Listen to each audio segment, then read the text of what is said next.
At my daughter's 10th birthday party, I found her custom cake smashed in the kitchen trash can. My sister laughed and said my child was not worth wasting calories on. I picked up my daughter and left without a word. The very next morning, my mother called me sobbing, begging me to call the venue because they were canceling my sister's $100,000 wedding. I simply said, I honestly do not care, and hung up the phone. My mother started screaming, completely oblivious to the fact that I was the secret owner of the luxury estate they had booked, and her precious future son-in-law had just committed federal identity fraud. Before I continue this story, let me know where you are watching from in the comments below. Hit like and subscribe if you have ever had to cut off toxic family members to protect your peace. Growing up in an affluent suburb of Atlanta, Image was absolutely everything to my mother, Mama Valerie. She was the president of the church welcoming committee, the head of the neighborhood watch, and a woman who believed that keeping up appearances was next to godliness. In her eyes, my younger sister Chloe was the perfect accessory to her carefully curated life. Chloe was 28, obsessed with social media, and engaged to a man who checked all of my mother's superficial status boxes. His name was Brandon. He was a white man who boasted constantly about his family's old money roots in Boston. My mother treated him like absolute royalty, convinced that this marriage would elevate our family's social standing to untouchable heights within the community. I, on the other hand, was the 32-year-old single mother who supposedly worked a basic public relations job. I was the cautionary tale, the daughter my mother prayed for out loud at Sunday service. She had no idea that my quiet PR firm was actually the front for a massive commercial real estate and luxury event management corporation that I had built entirely from the ground up.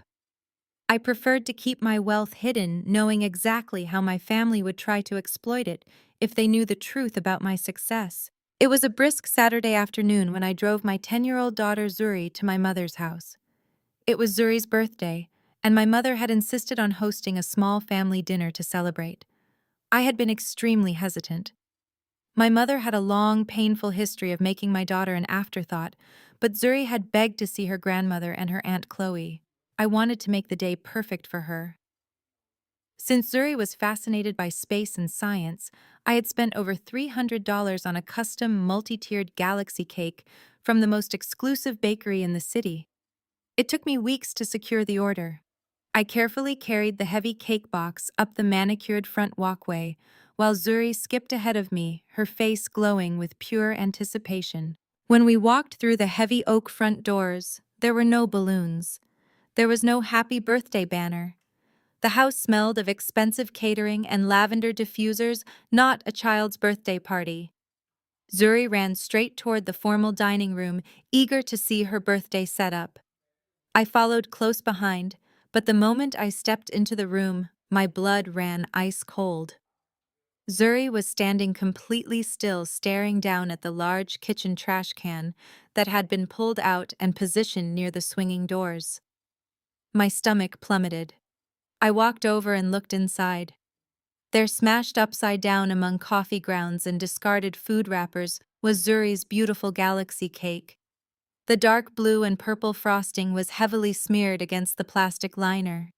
The delicate little fondant planets I had special ordered were crushed and broken beyond recognition. Before I could even process the shock, I heard the distinct clink of silverware. I looked up. Standing at the head of the long mahogany dining table was Brandon. He was wearing a crisp pastel polo shirt and expensive boat shoes, looking every bit the entitled country club stereotype he desperately tried to project. He held a silver cake knife in his right hand. Placed right in the center of the table, exactly where Zuri's birthday cake was supposed to be, sat a massive, ostentatious 3-tiered white wedding cake covered in sugar flowers. My mother, Mama Valerie, was seated at the table, a crystal glass of sparkling water in her hand, pointedly avoiding my gaze. Brandon looked up, completely unbothered by the heavy tears welling in my 10-year-old daughter's eyes. "Oh, Nia," he said, his tone dripping with thick condescension. "You are here. Good." I stared at him, my hands shaking with a rage so profound it felt like a physical weight crushing my chest. "What happened to my daughter's cake?" I asked. keeping my voice dangerously low. Brandon sighed casually, swirling the wine in a glass sitting next to him. Look, Chloe told me you bought Zuri's cake from some cheap grocery store. I did not want that synthetic sugar trash ruining my future mother-in-law's palate right before we taste our actual expensive wedding cake. You understand, right? Those of us from old money backgrounds are just highly sensitive to cheap things. We have a refined standard to maintain. I stood frozen, my mind racing. A cheap grocery store cake? I had paid hundreds of dollars for a custom creation to make my fatherless daughter feel like the center of the universe on her special day.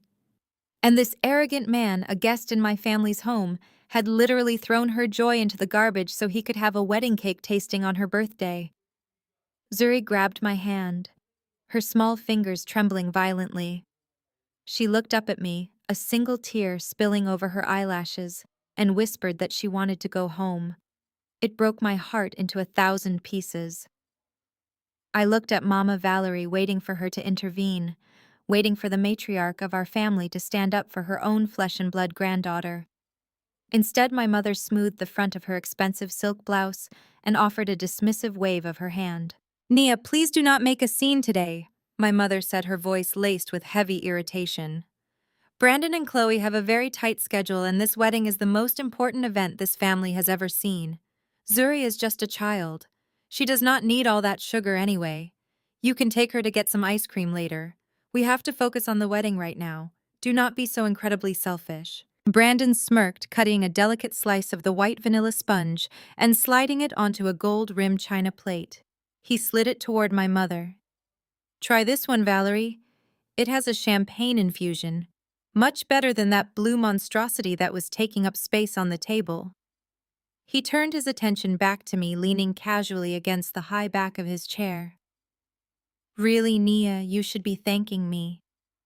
Exposing a child to that level of low-class presentation sets a terribly bad precedent.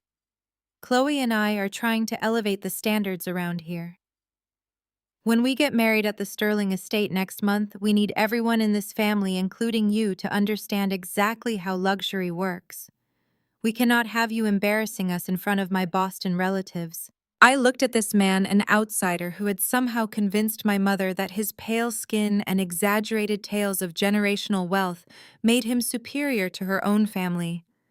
He was standing in my mother's dining room, dictating what was acceptable, throwing away my hard-earned money, and breaking my daughter's heart without a single second thought. The sheer audacity of his white privilege wrapped up in fake old money superiority was absolutely sickening. But what disgusted me even more was my mother's eager complicity. She was so desperate for proximity to his supposed elite status that she was willing to sit back and watch her own 10-year-old granddaughter cry on her birthday. Before I could even formulate a response to my mother's unbelievable betrayal, my sister Chloe finally looked up from her smartphone. She let out a loud, exaggerated sigh and rolled her eyes so hard I thought they might get stuck in the back of her head. "Honestly, Nia, you are always playing the victim," Chloe said, her voice dripping with extreme irritation. "A 10th birthday is not a milestone, it is just another Tuesday. Next month, I am marrying Brandon. His family is flying in from Massachusetts, and we are hosting the reception at the Sterling estate. It is a $100,000 event. I know, as a single mother working a basic desk job, you do not understand how high society works. But Zuri is going to have to learn that she is not the center of the universe. She is used to not having a father around, so she can get used to not having a cake." The sheer cruelty of her words hung heavily in the dining room. I looked at my sister, taking in her perfectly styled hair and the smug expression on her face. She was the golden child, the one my mother always shielded from consequence. Now she was using my daughter's pain as a stepping stone to elevate her own pathetic ego. Brandon chuckled, wrapping his arm around Chloe's waist and pulling her close.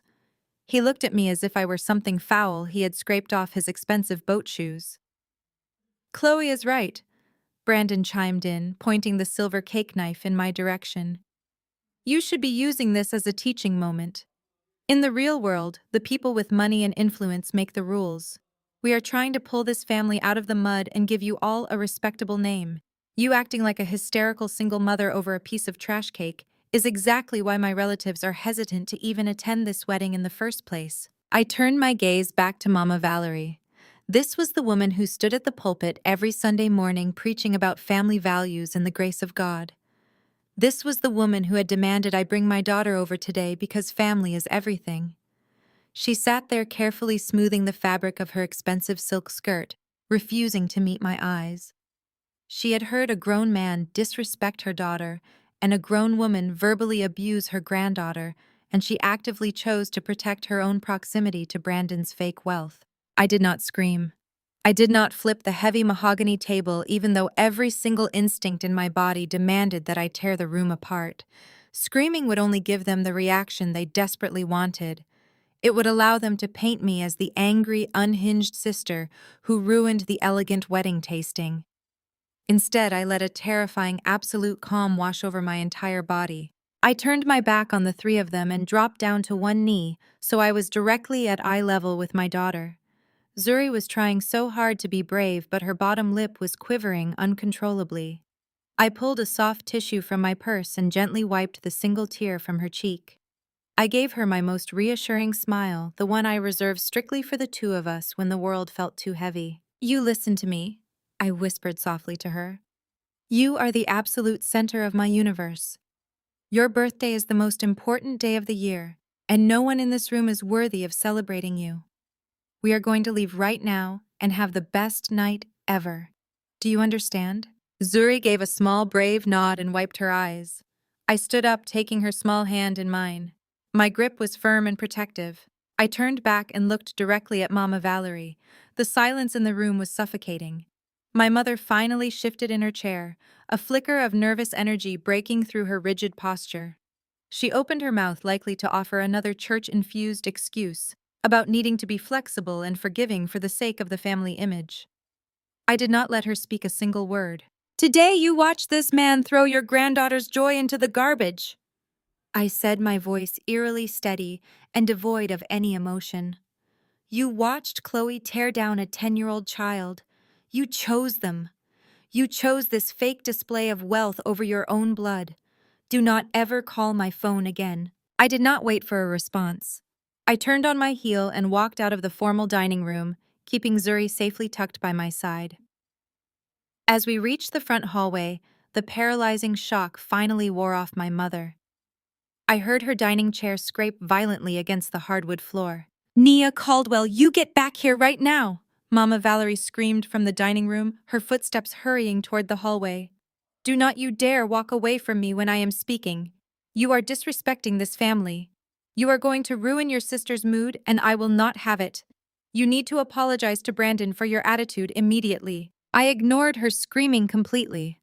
I pushed open the heavy oak front door and walked out into the bright afternoon sun, letting the door slam shut behind us with a resounding thud. I strapped Zuri into the back seat of my modest sedan, making sure she was comfortable. When I slid into the driver's seat, my hands were gripping the steering wheel so tightly my knuckles turned white. My phone was already buzzing endlessly in my purse. It was my mother undoubtedly calling to hurl more insults and demand my total submission. I pressed the ignore button and put the car in drive. I drove us straight to the most exclusive luxury entertainment complex in downtown Atlanta. It was a place where membership cost thousands of dollars a year, a place I had unlimited access to through my corporate real estate holdings, but never bragged about. I bypassed the crowded main entrance and went straight to the private concierge desk. Within 10 minutes, I had rented out an entire VIP bowling and arcade suite just for the two of us. I ordered a massive dessert platter featuring gourmet cupcakes, warm chocolate fondue, and a towering display of artisanal ice cream that cost 3 times as much as the ruined Galaxy cake. For the next 4 hours, I focused entirely on my daughter. We played every single arcade game, laughed until our stomachs physically hurt, and completely turned the terrible day around. Watching her vibrant smile return was the only thing that mattered to me in that moment. But while I celebrated with Zuri and made sure she felt like a princess, a cold and calculated plan was already taking deep root in the back of my mind. My family thought I was a nobody. Brandon thought his pale skin and exaggerated tales of old money gave him the ultimate right to step on a black child without facing any repercussions. Chloe thought her $100,000 wedding at the Sterling estate made her completely untouchable. They had no idea that I held the keys to their entire future. I owned the Sterling estate. The very ground they planned to walk on belonged to the single mother they had just humiliated. I smiled as I watched Zuri win a massive stuffed bear at the arcade. Tomorrow was going to be a very interesting day. I pulled up the digital contract file on my secured corporate server. The Sterling estate required a strict 20% deposit to hold the date, with the remainder financed or paid in full 30 days prior. According to the digital logs, the initial transaction attempted with Brandon's supposedly limitless platinum credit card had bounced hard due to insufficient funds. A few days later, an expedited financing application was submitted and approved to cover the entire $100,000 cost of the wedding. I zoomed in on the applicant information. The name on the digital signature line was Nia Caldwell. The social security number matched mine perfectly. My own mother, the woman who constantly berated my career and lifestyle, had handed over my highly guarded personal information to a man she barely knew just to finance a wedding they could not afford. I locked my tablet and set it on the marble counter. A slow, chilling smile spread across my face. I walked into my walk-in closet and bypassed the conservative clothes I usually wore around my family to play the part of the struggling single mother. Today required armor. I slipped into a tailored charcoal pantsuit that cost more than my mother's entire living room furniture, paired it with sharp designer stilettos, and grabbed my car keys. I was going to watch this beautiful disaster unfold in person. When I pulled into my mother's driveway, I could already hear the screaming from the sidewalk. The heavy oak front door was slightly ajar. I pushed it open and stepped into the foyer. The scene in the living room was absolute unfiltered chaos. Brandon was pacing violently across the expensive Persian rug, his face flushed an angry shade of red. He viciously kicked one of my mother's antique side tables, sending a priceless vase crashing into the wall.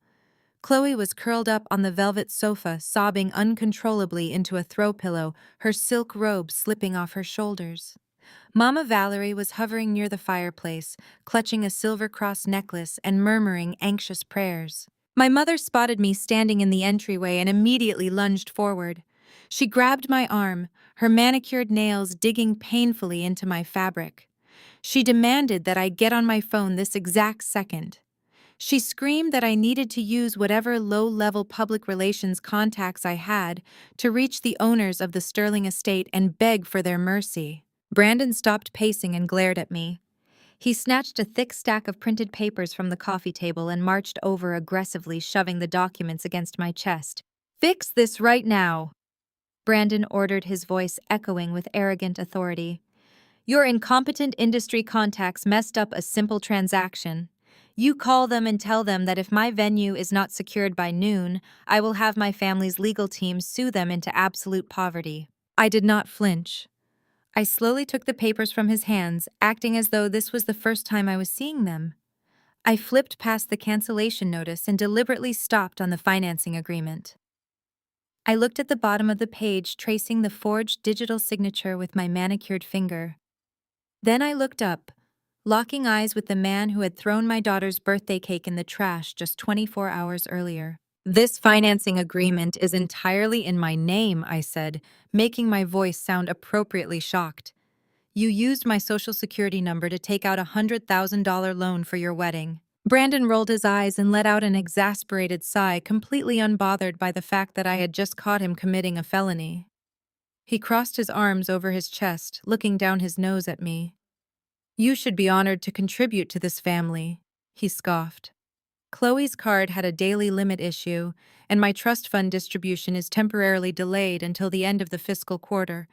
Valerie gave me your information to push the paperwork through so we did not lose our date. You have a basic steady paycheck. Paying this bill is the only way you will ever prove yourself useful to our elevated lifestyle." I turned my head slowly toward my mother. "You gave him my social security number. You handed over my identity to a man who just disrespected your granddaughter." Mama Valerie stepped forward, her posture rigid with righteous indignation. The Lord teaches us to share our blessings, Nia. She pointed a trembling finger at me. You have a stable income, and you have no husband to support. Brandon has millions of dollars tied up in complicated offshore accounts that you could not possibly understand. If his Boston relatives find out the venue canceled because of a minor billing error, our family will be a laughingstock in the community. I will not lose my position at the church over this. You are going to sign the formal debt acknowledgement form right now. You owe this to your sister. Chloe lifted her tear-stained face from the pillow, glaring at me with raw hatred. Just sign the stupid paper, Nia. Brandon's family is pure old money. They expect absolute perfection. You ruining my wedding day just because you are jealous of my happiness is exactly why you are going to end up alone. I looked at the three of them. A delusional mother, a spoiled sister, and a fraud of a man wrapped in pastel clothing. A deep, chilling laugh bubbled up from my chest. It started small, then echoed through the grand living room, silencing Chloe's dramatic sobs. You think this is funny? Brandon snarled, taking a threatening step toward me. I think it is absolutely hilarious, I replied, my voice dropping to a lethal whisper. You used my personal identification to secure a six-figure loan without my explicit consent. That is not a family favor, Brandon. That is federal identity theft. It carries a mandatory prison sentence. And what is even more amusing is the lie you just told my mother to justify it. I tossed the contract back onto the coffee table and pulled a thick manila folder from my designer bag. I looked directly into Brandon's pale, panicked eyes. The credit card that was declined by the Sterling estate did not belong to Chloe. It belonged to you. And it did not bounce because of a daily limit issue. It bounced because you are completely broke. The room went deathly quiet. Brandon's smug posture shattered instantly. The color drained from his face, leaving him looking pale and suddenly very small. He opened his mouth, stammering for a second before his arrogance kicked back in as a defense mechanism. He puffed out his chest, stepping toward me with a dismissive wave of his hand. You have absolutely no idea how generational wealth is structured, Brandon sneered, trying to sound authoritative. My assets are tied up in corporate trusts and offshore holdings. People like you, people who live paycheck to paycheck, simply do not comprehend how liquidity works at my financial tier. I did not even blink. I unclasped the manila folder and let a thick stack of official court documents slide onto the coffee table right next to the fraudulent loan agreement. People like me know how to read a public bankruptcy filing, I said, my voice cutting through the room like shattered glass. Your family lost their Boston estate 5 years ago. Your father's investment firm was liquidated to pay off millions in secured debts. The luxury car parked in my mother's driveway is a short-term lease currently 3 months past due. You do not have offshore accounts, Brandon. You have a negative bank balance and a collection agency hunting you down for unpaid country club dues. Chloe stared at the documents, her eyes wide with panic. She reached out with a trembling hand, picking up the top page that clearly displayed the federal bankruptcy seal. She read the first few lines and gasped, dropping the paper as if it had burned her skin. Brandon, what is she talking about? Chloe asked, her voice cracking. Tell me she is lying. Tell me your family is transferring the funds for our house in the Hamptons. Brandon glared at her, his charming facade completely dissolving into something vicious.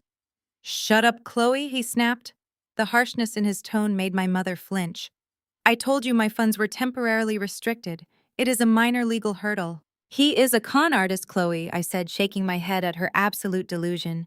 He targeted you because Mom has been parading around the church and every neighborhood association bragging about our supposed family wealth. He heard the rumors about a massive trust fund and saw an easy target. He is using you to secure loans he could never get approved for on his own. Chloe suddenly stood up, her face twisting from panic back into that familiar defensive arrogance. She crossed her arms, jutting her chin out at me. You are just jealous, Chloe yelled, her voice echoing off the high ceilings. You cannot stand the fact that a man from a high society background chose me over a miserable single mother like you. Brandon does not need your money or your stupid credit checks. Mom already promised us $500,000 from the family trust fund to start his new venture right after our honeymoon. We do not need anything from you. I froze. The words hung in the air, thick and suffocating. I turned my head slowly toward Mama Valerie. My mother had retreated toward the fireplace, her hands gripping the edge of the mantel so tightly her knuckles were stark white. She refused to look at me. Her eyes were fixed firmly on the floor. "What trust fund?" I asked, my voice dropping to a dangerously quiet pitch. My father had passed away, leaving nothing but a stack of medical bills and a modest life insurance policy that barely covered his funeral. There was no secret family fortune. The only asset of any real value in our entire bloodline was Big Mama's house. Big Mama was my grandmother. She was a fiercely proud black woman who scrubbed floors and took in laundry for 30 years to buy a beautiful, historic brick home in a rapidly gentrifying neighborhood of Atlanta. She paid off every single cent of that mortgage with her own sweat and blood. When she passed, she left the house to my mother with one strict condition. It was never to be sold. It was meant to be our family's permanent sanctuary, a legacy of ownership passed down through generations. A horrifying realization struck me like a physical blow. The sudden influx of cash my mother had been flashing around. The designer bags, the expensive catering for the wedding tasting, the ability to casually promise $500,000 to a fraudulent white man. "Mom," I said, stepping toward her. "Look at me right now." Mama Valerie kept her eyes glued to the floor, her breathing shallow and rapid. "Do not tell me you took out a mortgage on Big Mama's house," I demanded, the anger boiling up in my throat. "Tell me you did not leverage our grandmother's legacy to feed this broke con artist." "I had to do it," Mama Valerie suddenly cried out, her head snapping up. Her face was defensive, heavily masked by her twisted sense of pride. "You do not understand how the world works, Nia. It is an investment. Brandon's connections in the Northeast are going to double that money once his new business launches. I am trying to elevate this family. I am trying to make sure Chloe never has to struggle the way I did. Big Mama would have wanted us to use that house to secure our place in society." "Big Mama would turn over in her grave," I shouted, finally letting my composure crack. "She scrubbed floors so we would always have a roof over our heads.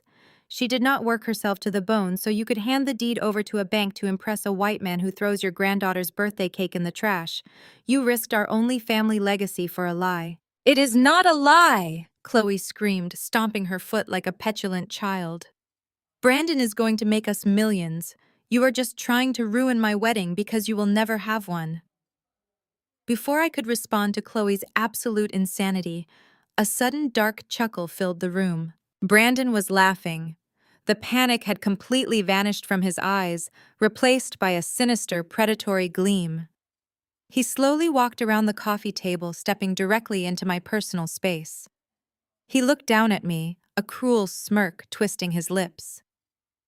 "You think you have this all figured out, do you?" Brandon whispered, his tone dripping with malice. "You think you can just walk in here with your little folder of documents and play the hero? Let me remind you of one very important detail, Nia." He reached down and picked up the fraudulent wedding contract, tapping the digital signature line with his finger. "This $100,000 loan was successfully approved and processed under your name. The Social Security number verified. The digital footprint traced straight back to this very house. And who exactly handed me all of your highly confidential personal information?" Brandon turned his gaze toward my mother. Mama Valerie let out a sharp gasp, pressing her hand over her mouth. "That is right," Brandon continued, his eyes locking back onto mine. "Your dear mother voluntarily provided me with your Social Security number. She helped me bypass the security questions. She was a fully willing participant in securing this loan." He leaned in closer, his breath hot against my face. "If you go to the police and report this as identity theft, the authorities will not just be looking at me. They will arrest your mother for conspiracy and federal fraud. She will be charged as an accessory to the crime. They will put handcuffs on the beloved president of the church welcoming committee and march her straight to a federal holding cell." Chloe gasped, running over to grab Brandon's arm. "You cannot let her do that to Mom, Brandon. Tell her she cannot do that. She will not." Brandon said, never breaking eye contact with me. He crossed his arms, utterly convinced he had just won the entire war. Because Nia is the responsible sister. She is the one who plays by the rules. Are you really going to send your own mother to a concrete prison cell over a piece of paper, Nia? Are you going to be the reason your mother wears a jumpsuit instead of her Sunday best? Brandon tossed the contract back onto the table, adjusting his collar with a smug sense of victory. Here's what is going to happen. You are going to sign the formal debt acknowledgement form. You are going to personally assume responsibility for the $100,000 venue cost. You are going to apologize to Chloe for causing all this unnecessary stress. If you do exactly as you are told, I will graciously allow you to keep quiet, and your mother gets to stay out of a federal penitentiary. Checkmate. He stood there waiting for me to break down. He expected me to cry, to beg to fold under the immense pressure of protecting my family from total destruction. He thought he had outsmarted the quiet single mother. Brandon walked over to the built-in wet bar in my mother's living room, pouring himself a generous glass of my mother's most expensive bourbon. The clinking of the ice cubes sounded unnaturally loud in the tense silence of the room. He took a slow, arrogant sip, leaning against the polished mahogany counter. He truly believed he had orchestrated the perfect trap. You should actually be thanking me, Nia Brandon said, swirling the amber liquid in his glass. His pastel shirt and perfectly styled hair made him look like a villain out of a cheap country club brochure. I am giving you a rare opportunity to be part of something bigger than your small, insignificant life. Let us be brutally honest for a second. What exactly were you going to use your pristine credit score for anyway? Another modest sedan. A slightly upgraded apartment in a mediocre neighborhood. You are a single mother working a basic desk job. Your financial ceiling is remarkably low. He pointed his glass at me, a condescending smirk plastered across his pale face. By taking on this venue debt, you are investing in Chloe's future. My family in Massachusetts is steeped in generational wealth. Once my offshore trusts clear probate and the liquidity frees up, we will pay you back. Probably. Or maybe you can just consider this your contribution to elevating this family's name. You see, when Chloe marries me, she steps into a different echelon of society. You paying this $100,000 bill is the only way you will ever prove yourself useful to our elevated lifestyle. I did not raise my voice. I did not move a single muscle. I just stared at this arrogant, mediocre man who had the absolute audacity to stand in a black woman's home and dictate her worth based on his fabricated pedigree. Chloe uncurled her legs from the velvet sofa, wiping her tear-stained face. She looked at me with an expression of pure, unadulterated entitlement.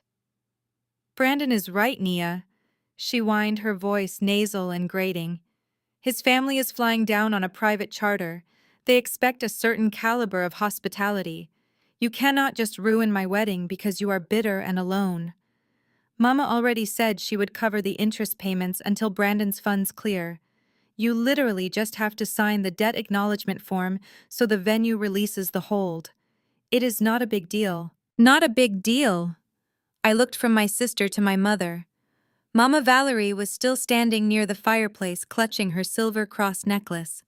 She refused to make eye contact with me, but her posture was rigid with that familiar stubborn pride she always wore when she knew she was wrong, but refused to admit it. You gave him my social security number, I said, my voice barely above a whisper, yet it cut through the room like a freshly sharpened blade. I am your daughter, and you handed my identity over to a man who threw your granddaughter's birthday cake in the trash. You committed a federal crime against your own flesh and blood just to impress a man who speaks to us like we are the dirt beneath his shoes. Mama Valerie finally lifted her chin, her eyes flashing with defensive anger.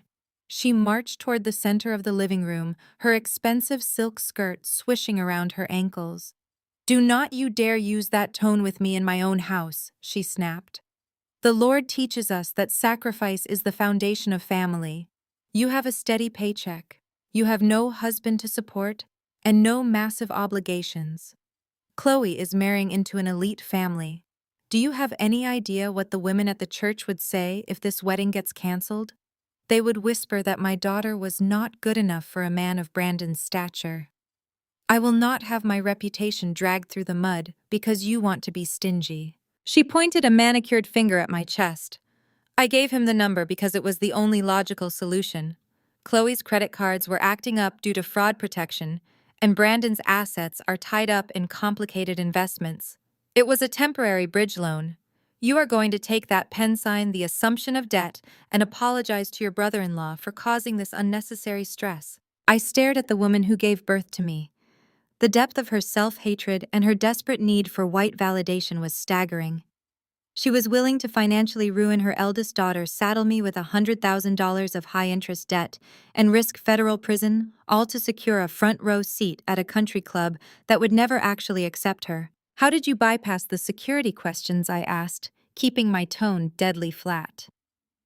The banking institution that manages the Sterling Estates financing has a rigorous multi-step verification process. They ask specific historical questions. How did you get past the fraud department? Mama Valerie crossed her arms, looking entirely too proud of herself. I am your mother, she scoffed. Do you think I do not know the name of your first childhood pet? Do you think I do not remember the street we lived on when you were 5? It took me less than 10 minutes on the phone with the representative to verify your identity. It was incredibly simple. You impersonated me on a recorded financial line, I clarified, making sure she fully understood the gravity of her confession. I did what I had to do to protect this family's future. Mama Valerie fired back, her voice echoing off the high ceilings. You should be thanking Brandon for even considering bringing us into his circle. When his new venture launches, the capital returns will trickle down to all of us. He is going to make sure Chloe never has to work a day in her life. Big Mama would have wanted us to use whatever resources we had to secure our place in society. Do not you ever put Big Mama's name in your mouth to justify your crimes? I commanded, my voice suddenly sharp and commanding, dropping the temperature in the room by 10 degrees. Big Mama was a fiercely proud black woman who scrubbed floors and took in laundry for 3 decades to buy her beautiful historic brick home. She paid off every single cent of that mortgage with her own sweat and blood. She left that house to you with one strict condition. It was meant to be our family's permanent sanctuary. She did not work herself to the bone so you could hand over my financial freedom to a man who cannot even afford his own car payments. Brandon laughed again, a harsh grating sound. He set his empty glass on the counter and walked back over to the coffee table. He picked up the fraudulent contract and shoved it back into my hands. Save the dramatic family history lesson for a daytime talk show, Nia Brandon sneered. The reality is that the loan is already processed under your name. The digital footprint traces straight back to this very house and your mother's phone records. If you go to the police and report this as identity theft, they will not just be looking at me. They will arrest your mother for conspiracy and federal wire fraud. She will be charged as a direct accessory to the crime. He leaned down, bringing his face dangerously close to mine. They will put handcuffs on the beloved president of the church welcoming committee and march her straight to a federal holding cell. Are you really going to send your own mother to a concrete prison cell over a piece of paper?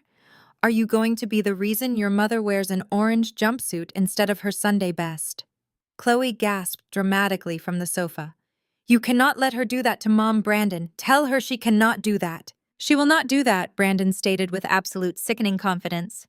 He looked me up and down, evaluating me like a pawn on a chessboard. Because Nia is the responsible sister. She is the one who plays by the rules and carries the burdens. She knows that turning me in means destroying her own mother. He reached into his tailored jacket and pulled out an expensive fountain pen, holding it out to me like a peace offering from a tyrant. Sign the formal debt acknowledgement form, Brandon ordered softly. Personally assume responsibility for the venue cost. Apologize to Chloe. If you do exactly as you are told, I will graciously allow you to keep quiet and your mother gets to stay out of a federal penitentiary. It is a very simple choice, Nia. Your credit score or your mother's freedom. I looked at the silver pen in his outstretched hand. I looked at my sister, who was nodding eagerly, fully expecting me to fall on my sword for her fabricated happiness.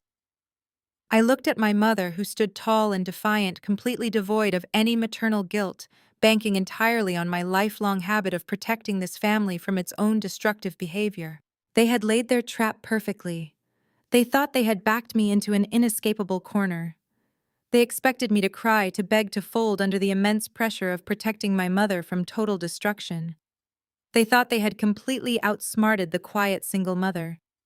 I slowly reached out and took the expensive fountain pen from Brandon's fingers. I felt the heavy, cool metal against my skin. I looked down at the contract bearing my stolen identity. Then I looked back up at Brandon, and a slow, chilling smile spread across my face. I did not uncap the pen. Instead, I calmly snapped the pen in half and let the pieces drop onto the expensive Persian rug. "You really think you hold all the cards?" I said, my voice dropping to a lethal velvet whisper. "You think your fake Massachusetts pedigree and your empty threats frighten me?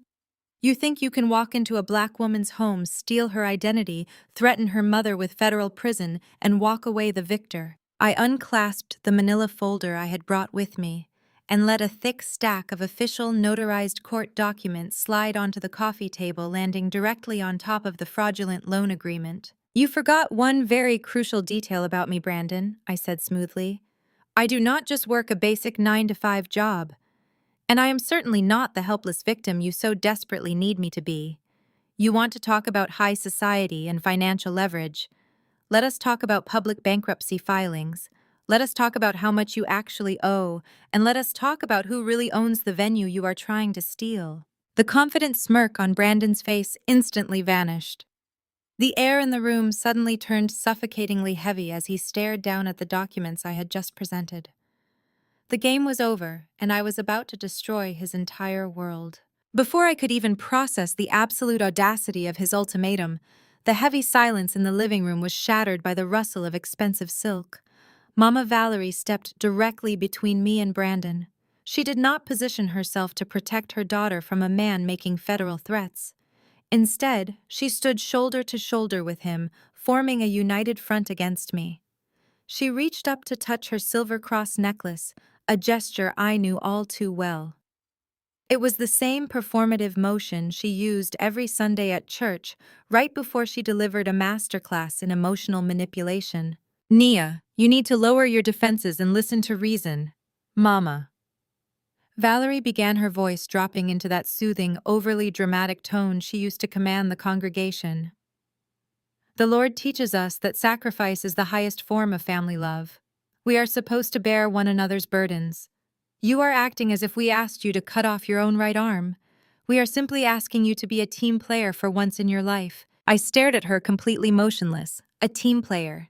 She was equating federal identity theft with being a team player. Mama Valerie took a step closer to me, her eyes pleading but completely devoid of any actual maternal warmth. "Look at your life, Nia. You are already a single mother. You have your little apartment and your basic public relations job. Your path is already set. You are never going to need $100,000 for a grand wedding, because let us be honest, you are past the age where men are lining up to give you that kind of fairy tale. But Chloe has a real chance here. Brandon is offering her a life we could only dream of." Chloe nodded enthusiastically from the sofa, wiping her tear-stained cheeks. "Exactly," Chloe chimed in, her voice dripping with entitlement. "I am actually doing something with my life. I am marrying into a family that matters. You owe me this, Nia. You owe it to the family to make sure my day is absolutely flawless." Mama Valerie held up her hands, motioning for Chloe to let her finish. She turned her intense, desperate gaze back to me. "Brandon's family is flying down from Massachusetts on a private charter, Nia. Do you have any idea how important these people are? Do you understand the sheer humiliation we would face if this wedding is canceled because of a minor financial technicality? The women at the church would absolutely tear me apart. Our family name would be a laughingstock. I cannot allow Brandon's wealthy relatives to look down on us and think we are just a bunch of disorganized, broke people who cannot even secure a venue." My mother reached out and gently pushed Brandon's hand, guiding the expensive fountain pen closer to my chest. "Just take the pen," Nia, Mama Valerie pleaded, though it sounded more like a strict command. "Sign the debt acknowledgement paper. Censor your pride for just 1 minute. You do not even have to pay it all right now. You can figure out a payment plan with your salary until Brandon's offshore accounts clear. Just consider it your wedding gift to your younger sister. Be the bigger person. Be the responsible black woman you always claimed to be and save this family from total ruin. I stood completely still, letting the heavy, suffocating weight of her words wash over me. I looked at the three of them standing there in my mother's lavishly decorated living room. My sister who thought the world owed her a crown just for breathing. The arrogant white con artist who felt perfectly comfortable threatening me in my own family's home. And my mother, a woman so deeply infected by a desperate need for high society validation that she was willing to financially enslave her eldest daughter just to keep up appearances. They expected me to break. They expected the crushing guilt of religious obligation and familial duty to force me onto my knees. They thought I would take that pen sign away my financial freedom and swallow my rage just to keep the peace. Because that is what black women are always expected to do. We are expected to be the mules of the family, carrying everyone else's toxic mistakes on our backs while they ride in the carriage. A sound began to rumble deep inside my chest. It started low, a quiet vibration that forced its way up my throat. Before I could stop it, I threw my head back and laughed. It was not a light, nervous laugh. It was a dark, rich, terrifying sound that echoed off the high ceilings and made the crystal chandelier above us seem to vibrate. It was a laugh utterly devoid of humor, dripping with so much raw mockery that it caused the entire room to physically recoil. Brandon lowered the pen, his smug expression faltering into genuine confusion. Chloe pulled her silk robe tighter around her shoulders, shrinking back into the velvet cushions. Mama Valerie took a sharp step backward, her hand flying to her chest in supreme offense. "What on earth is so funny?" Mama Valerie demanded, her voice shrill with sudden panic. I stopped laughing, dropping my gaze to lock eyes with my mother. My face went completely deadpan. "I am laughing at your absolute delusion," I stated, my voice ringing with lethal authority. "You are standing here quoting scripture and begging me to commit financial suicide as a wedding gift. You want me to sign a legal document accepting $100,000 of high-interest debt because you committed identity theft." I took a slow, deliberate step toward Brandon, forcing him to hold his ground. "Let us get the legal facts perfectly straight right now," I said, pointing a sharp finger at his chest. "You used my social security number to secure a massive corporate loan across state lines. That is federal wire fraud. That is aggravated identity theft. That is not a family favor or a minor technicality. That is a crime punishable by up to 15 years in a federal penitentiary. And you have the sheer unfiltered audacity to stand in this living room in a house you do not own and threaten me with my mother's freedom." Brandon puffed out his chest, trying desperately to regain his footing. "I already told you how this works," he spat back, trying to sound intimidating but failing miserably. "The digital footprint traces back to Valerie. If you blow the whistle, your mother goes down with me. You are trapped, Nia. Just sign the paper and stop acting like you are holding any real power here. My family has lawyers on retainer who would crush you before you even made it to a courtroom." I let out another short, sharp laugh. "Your family," I mocked, shaking my head in pure disgust. "Let us talk about your highly esteemed family, Brandon. Let us talk about this vast, untouchable generational wealth you keep throwing in my face." I turned my back on him and walked over to my designer handbag sitting on the entryway table. I unzipped the main compartment and pulled out a thick, glossy financial report that my corporate security team had compiled for me hours ago. I walked back to the coffee table and slammed the report down right next to his fraudulent loan agreement. "You told my mother that Chloe's credit card was declined by the venue due to a daily limit restriction," I said, my voice rising in power and volume. "You told this entire room that you only needed my social security number as a temporary bridge loan until your massive offshore trust fund cleared." I grabbed the report and shoved it directly into Brandon's chest, forcing him to take it. I saw the transaction logs from the Sterling Estates merchant processing system, I revealed, watching the blood completely drain from his face. I saw the exact timestamp and the exact card numbers that were swiped through the system yesterday afternoon. The card that bounced hard enough to trigger a fraud alert did not belong to Chloe. Chloe gasped from the couch, her eyes darting frantically between me and her fiancé. What is she talking about? Brandon Chloe demanded. You told me my card flagged because of the catering deposit. I ignored my sister and stepped so close to Brandon I could smell the stale alcohol on his breath. The declined card was not Chloe's, I declared, dropping the final devastating truth bomb into the center of the room. It was yours. Your personal platinum card was declined for insufficient funds. You do not have an offshore trust account waiting to clear.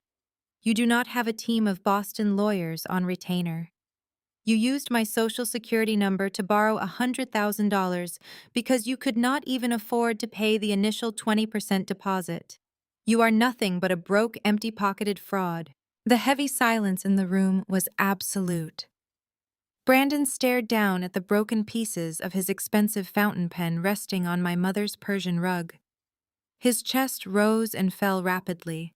The confident, sneering man who had stood over me just seconds ago was entirely gone. In his place was a terrified fraud realizing his entire house of cards was violently collapsing. I did not give him a single second to recover. I reached down and spread the documents across the glass coffee table like a dealer laying out a winning hand. Your family lost their Boston estate 5 years ago, I stated, my voice echoing off the vaulted ceiling. The hedge fund your father managed was liquidated by federal regulators to pay off millions in secured debts. Every dime of that supposed generational wealth you constantly brag about vanished before you even graduated college. You do not have offshore accounts, Brandon. You have a negative bank balance, multiple collection agencies hunting you down, and a credit score so abysmal you could not even secure a basic car loan. Chloe scrambled off the velvet sofa. She pushed past Brandon to look at the documents scattered on the table. Her eyes darted wildly over the highlighted sections of the federal bankruptcy filings. What is this? Chloe demanded, her voice shaking with absolute panic. Brandon, what is she talking about? Tell her she is lying.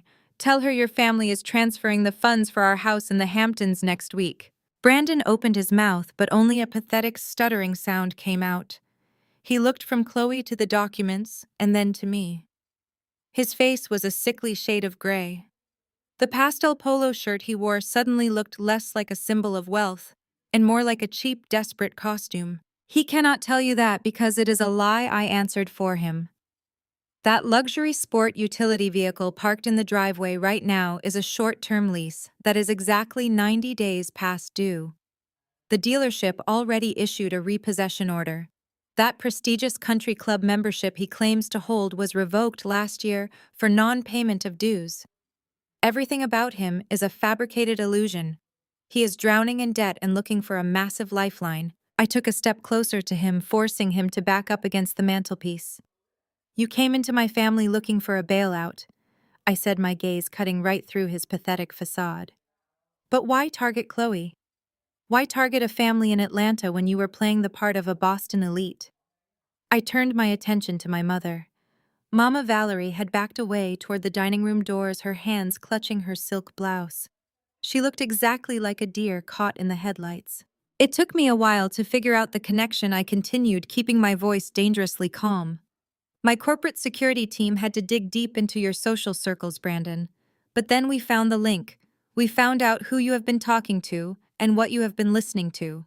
You heard a very specific, very loud rumor circulating through the community. I took another step toward my mother. You have been running your mouth at the church. Have you not, Mother? I asked. You have been sitting in the front pew drinking sweet tea with the welcoming committee and bragging to anyone who would listen about our family's massive trust fund. You painted this grand picture of generational black wealth just to make yourself look important among your peers. You told the entire congregation that Chloe was the heiress to a vast fortune left behind by our grandmother. Mama Valerie gasped, her hand flying to her throat. I did not mean it like that, she stammered defensively. I was just talking about our blessings. We have a rich legacy. I was ensuring Chloe was respected in the right circles. You put a massive target on your own daughter's back, I shouted, finally letting my anger crack like a whip. You broadcasted a fake fortune to a room full of people and word traveled fast. It traveled right to a desperate bankrupt man looking for an easy mark. I pointed sharply at Brandon. He heard the rumors about the Caldwell family trust fund. He saw a shallow, status-obsessed mother and a naive, socially desperate daughter. He realized he could play the part of the wealthy savior, and you would both be too blinded by his supposed pedigree to ever run a background check. He is a gold digger, Mom. A broke, manipulative gold digger who targeted this family to pay off his debts. Brandon finally found his voice. That is defamation, he spat, though his hands were trembling violently. You are taking old financial records completely out of context. My assets are tied up in corporate restructuring. My lawyers will sue you for slander. I laughed right in his face. Sue me with what money, Brandon?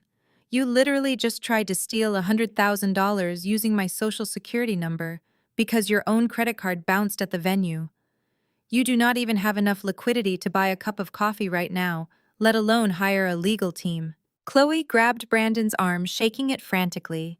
Tell me it is not true, she cried, tears ruining her perfectly applied makeup. Tell me you have the money for our life together. You promised me we were moving into that luxury condo downtown. You promised me the Sterling Estate wedding. Brandon tried to pull away from her grasp, looking entirely disgusted by her panic. Calm down, Chloe, he hissed, his charming persona completely dropping away to reveal the cold manipulator underneath. You are acting hysterical. I told you we are waiting on a wire transfer. She is just trying to sabotage us because she is a miserable, lonely woman who cannot stand to see you happy. Chloe turned on me, her face contorted with a mixture of fear and pure hatred. She refused to accept reality. Her entire identity was wrapped up in the illusion of this high society marriage. She had spent the last year bragging to her friends, posting staged photos on social media, and acting completely superior to everyone around her. Admitting that Brandon was a fraud meant admitting her entire life was a joke. You are lying! Chloe screamed, pointing a shaking finger at me. You printed these out to ruin my wedding. You have always been jealous of me. Brandon does not need our money. Mom already promised us $500,000 from the family trust fund to start his new venture right after our honeymoon. We do not need anything from your stupid public relations job. The words hung in the air, heavy and suffocating. $500,000 from the family trust fund. The room suddenly felt as though all the oxygen had been sucked out of it. I slowly turned my head away from my screaming sister and locked eyes with my mother. Mama Valerie was frozen by the fireplace. The defensive, proud posture she usually maintained was completely gone. She looked absolutely terrified. What trust fund? I asked, my voice dropping back down to an icy, lethal whisper. My father had passed away when I was 10 years old. He left nothing but a stack of medical bills and a modest life insurance policy that barely covered his funeral expenses. There was no secret family fortune. The only asset of any real value in our entire bloodline was Big Mama's house. Big Mama was my grandmother. She was a fiercely proud black woman who scrubbed floors and took in laundry for 30 years to buy a beautiful historic brick home in a rapidly gentrifying neighborhood of Atlanta. She paid off every single cent of that mortgage with her own sweat and blood. When she passed away, she left the house to my mother with one strict, unbending condition. It was never to be sold. It was meant to be our family's permanent sanctuary, a legacy of ownership passed down through generations, so we would always have a roof over our heads. A horrifying realization struck me like a physical blow to the chest. The sudden influx of cash my mother had been flashing around over the last few months. The designer bags she suddenly owned, the expensive catering for the wedding tasting, the ability to casually promise $500,000 to a fraudulent white man for his fake business venture. I took a slow, menacing step toward my mother. Mom, I said, my tone demanding absolute compliance. Look at me right now. Mama Valerie kept her eyes glued to the floor, her breathing shallow and rapid. She was trembling. Do not tell me you took out a mortgage on Big Mama's house. I demanded, the anger boiling up thick and hot in my throat. Tell me you did not leverage our grandmother's legacy to feed this broke con artist. Chloe let out a piercing, hysterical shriek. She lunged forward, physically placing herself between me and her trembling fiancé. Her face was contorted with a mixture of blind panic and pure, unadulterated hatred. She refused to accept the reality laid out on the glass coffee table right in front of her.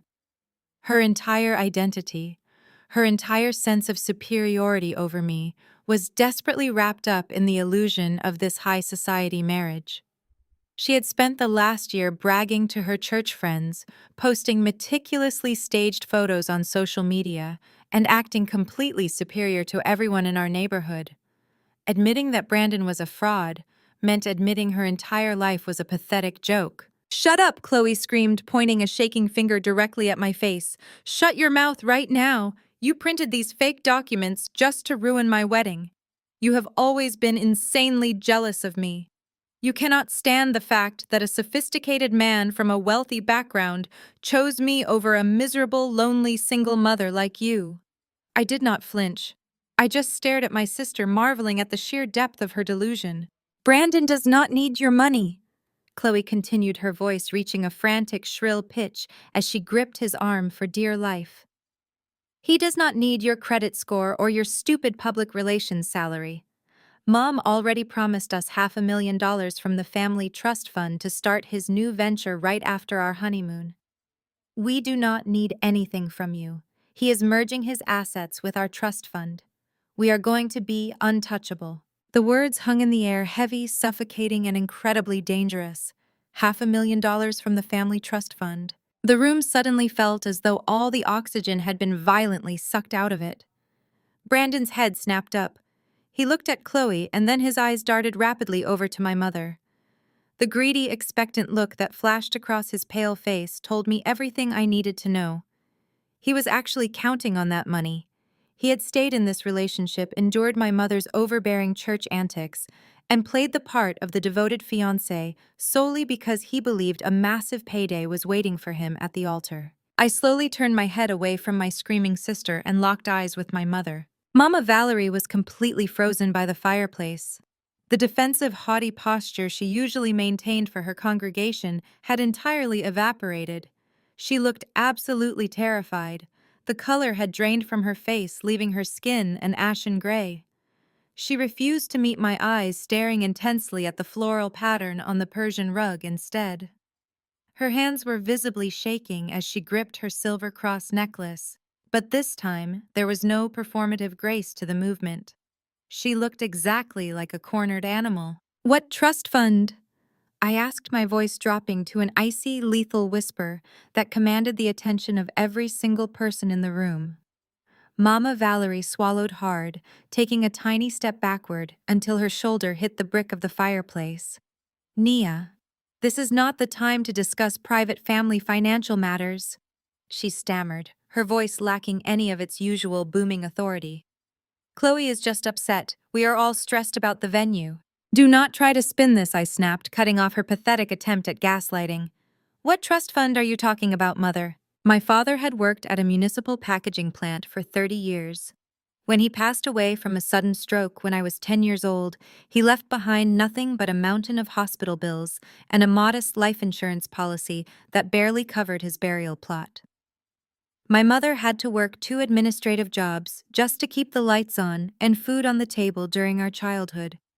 There was absolutely no secret family fortune. We did not come from old money. We did not have hidden offshore accounts. The only asset of any real tangible value in our entire bloodline was Big Mama's house. Big Mama was my grandmother. She was a fiercely proud black woman who scrubbed floors, took in laundry, and cleaned up after wealthy white families for 3 decades just to buy her beautiful, historic brick home in a rapidly gentrifying neighborhood of Atlanta. She paid off every single cent of that 30-year mortgage with her own calloused hands. When she passed away, she left the house to my mother with one strict, unbending condition. It was never to be sold. It was meant to be our family's permanent sanctuary, a legacy of Black ownership passed down through generations, so we would always have a roof over our heads, no matter how hard the world pushed against us. A horrifying realization struck me like a physical blow to the chest. The math suddenly began to click perfectly into place. I thought about the sudden influx of cash my mother had been flashing around over the last 6 months. The brand new designer bags she carried to Sunday service, the incredibly expensive catering she had ordered for the wedding tasting, her brand new luxury vehicle, and most damning of all, her sudden ability to casually promise $500,000 in liquid cash to a fraudulent white man for his fake business venture. I took a slow, menacing step toward my mother. "Mom," I said, my tone demanding absolute, unfiltered compliance. "Look at me right now. Look me in the eyes." Mama Valerie kept her gaze glued to the floor, her breathing becoming shallow and erratic. She was trembling so violently that the ice in Brandon's abandoned glass on the counter seemed to rattle. Valerie Brandon suddenly spoke up, his voice losing all its previous smooth charm, replaced by a sharp, demanding panic. "What is she talking about? Where is the trust fund? You showed me the bank statements. You showed me the asset portfolios." He realized he had been played. The professional con artist had been conned by a church-going mother desperate for high society validation. The pure irony of the situation would have been hilarious if the stakes were not so incredibly devastating for my family's legacy. "Shut up, Brandon!" I barked, not even glancing in his direction. I kept my eyes locked on my mother, closing the distance between us until I was standing less than 2 feet away from her. "Do not tell me you took out a mortgage on Big Mama's house," I demanded, the sheer anger boiling up thick and hot in my throat. "Tell me you did not leverage our grandmother's legacy to feed this broke con artist. Tell me you did not put the only piece of generational wealth this family actually owns on the line just to buy a fake aristocrat for your favorite daughter." Mama Valerie finally lifted her head. Tears were streaming down her face, ruining her meticulous makeup. But even now, caught in the ultimate betrayal, she could not let go of her toxic pride. Her jaw tightened, and she defensively crossed her arms over her chest. "I had to do it!" Mama Valerie cried out, her voice echoing shrilly in the tense room. "You do not understand how the world works, Nia. It is an investment. Brandon's connections in the Northeast are going to double that money once his new business launches. I am trying to elevate this family. I am trying to make sure Chloe never has to struggle the way I did. I am trying to give her the life she deserves." "You gave him the deed to Big Mama's house," I shouted finally, letting my composure shatter completely. My voice roared through the living room, causing Chloe to physically jump back. "I did what any good mother would do to secure her child's future," Mama Valerie yelled back, stepping forward to meet my anger with her own twisted justification. "Big Mama would have wanted us to use that house to secure our place in society. She would have wanted Chloe to marry into a family of influence. I took out an equity line of credit. It is a standard financial maneuver. Once Brandon's trust clears, he is going to pay the house off entirely and build us a new estate. We are going to be untouchable." I stared at her, utterly repulsed by the sheer magnitude of her delusion. She had sacrificed decades of my grandmother's blood, sweat, and tears for a man who could not even afford to rent a tuxedo. "Big Mama would turn over in her grave," I fired back, my words slicing through her pathetic excuses. "She scrubbed floors so we would always have a safe place to sleep. She did not work herself to the bone so you could hand the deed over to a predatory bank just to impress a white man who throws your granddaughter's birthday cake in the trash. You risked our only family legacy for a lie. You sold out your own mother's sacrifice so you could show off at Sunday service." "It is not a lie!" Chloe screamed, stomping her foot on the Persian rug like a massive, overgrown toddler. "Brandon is going to make us millions. You are just trying to ruin my wedding because you will never have one. You are trying to sabotage my happiness because you are miserable." Before I could even formulate a response to Chloe's absolute insanity, a sudden dark chuckle filled the room. Brandon was laughing. The panic had completely vanished from his eyes, replaced by a sinister, predatory gleam. He slowly walked around the coffee table, stepping directly into my personal space. The fear of being exposed had morphed into the reckless confidence of a rat backed into a corner. He looked down at me, a cruel, mocking smirk twisting his thin lips. "You think you have this all figured out, do you?" Brandon whispered, his tone dripping with thick malice. "You think you can just walk in here with your little folder of public records and play the hero for your family? Let me remind you of one very important legally binding detail, Nia. He reached down and picked up the fraudulent wedding venue contract, tapping the digital signature line with his index finger. This $100,000 loan was successfully approved and processed under your name. The Social Security number verified perfectly.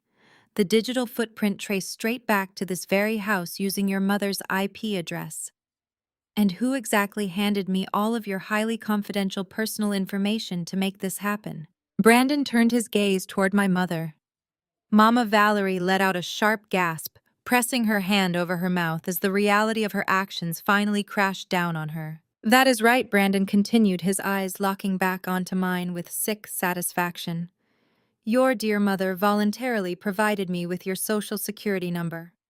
She helped me bypass the security questions over the phone.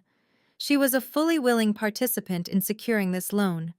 If you try to report me for fraud, I will drag her right down with me. He leaned in closer, his breath hot against my face.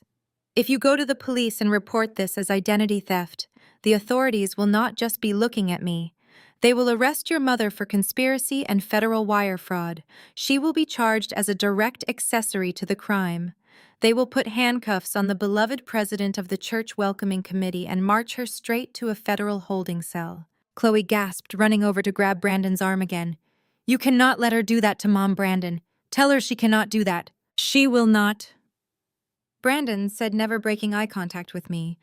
He crossed his arms, utterly convinced he had just won the entire war. Because Nia is the responsible sister. She is the one who plays by the rules and protects everyone else. Are you really going to send your own mother to a concrete prison cell over a piece of paper, Nia?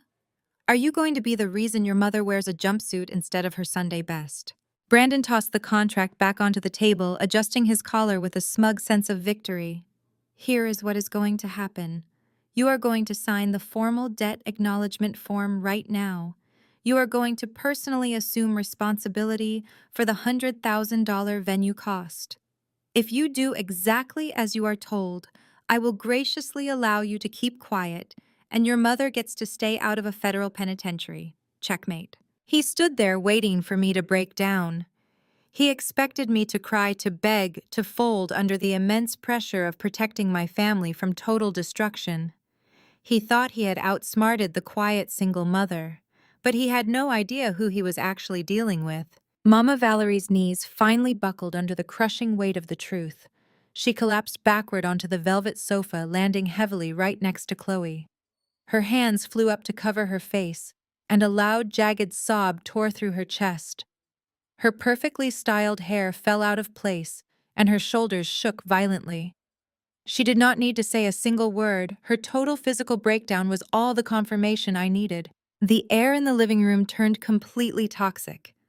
I stared at the woman who gave birth to me, feeling a level of disgust so profound it made my vision blur.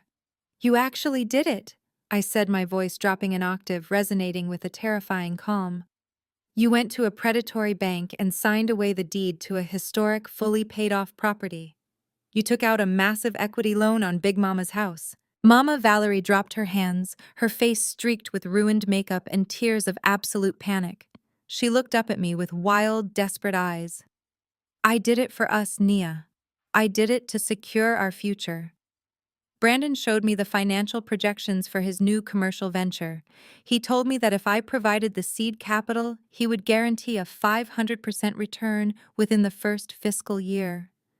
He said we would be able to buy a sprawling estate in Buckhead. He promised me that Chloe would never have to worry about a single bill for the rest of her natural life. You foolish, gullible woman! I shouted, the sheer force of my anger echoing off the high ceiling. You handed over the only piece of generational wealth our bloodline possesses to a white man you met less than a year ago. Big Mama scrubbed floors for 30 years. She took the bus across town in the freezing cold to clean the toilets of wealthy families, just so she could save enough pennies to buy that beautiful red brick house. She bought that property during an era when the banks actively tried to deny Black women the right to own anything. She bled for that deed, Mom. She sacrificed her own health so that her children and her grandchildren would always have a sanctuary. And you traded her blood, sweat, and tears for a fake designer handbag and a fraud of a son-in-law. Chloe jumped up from the sofa, her face red and distorted with fury. She pointed an accusatory finger right at my chest. "Stop bringing up that dusty old house," Chloe screamed. "That place is practically falling apart. The plumbing is ancient and the neighborhood is entirely too loud. Brandon is going to build us a custom mansion. Mom made a smart investment. You are just furious because Mom chose to invest in my future instead of your pathetic, lonely life." I turned my piercing gaze onto my sister, completely ignoring her pointing finger. "He is not building you a mansion, Chloe. He is going to take that $500,000 and use it to pay off his father's liquidated bankruptcy settlements. He is going to drain every single cent out of Big Mama's equity line to keep his own creditors from dragging him into a courtroom. He does not love you. He saw a desperate status-obsessed family, and he saw an open vault." Mama Valerie let out a loud, agonizing wail, rocking back and forth on the sofa cushions. She looked over at Brandon, who was standing frozen near the wet bar. "Brandon, tell her she is lying." Mama Valerie begged, her voice cracking with pure desperation. "Tell her the venture is real. Tell me you did not lie to me about the Boston accounts. I put my name on those bank documents. I put the house on the line. You promised me we were elevating the family name."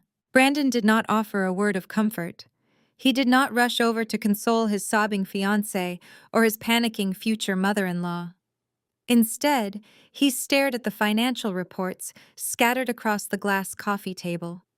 He stared at the irrefutable proof of his own financial ruin. The charming, sophisticated mask he had worn for the past year completely melted away, revealing the cold, calculating predator underneath.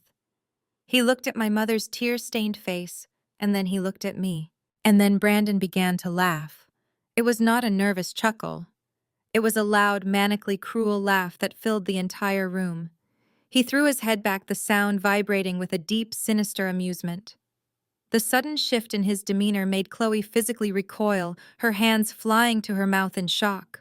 Brandon slowly walked out from behind the wet bar.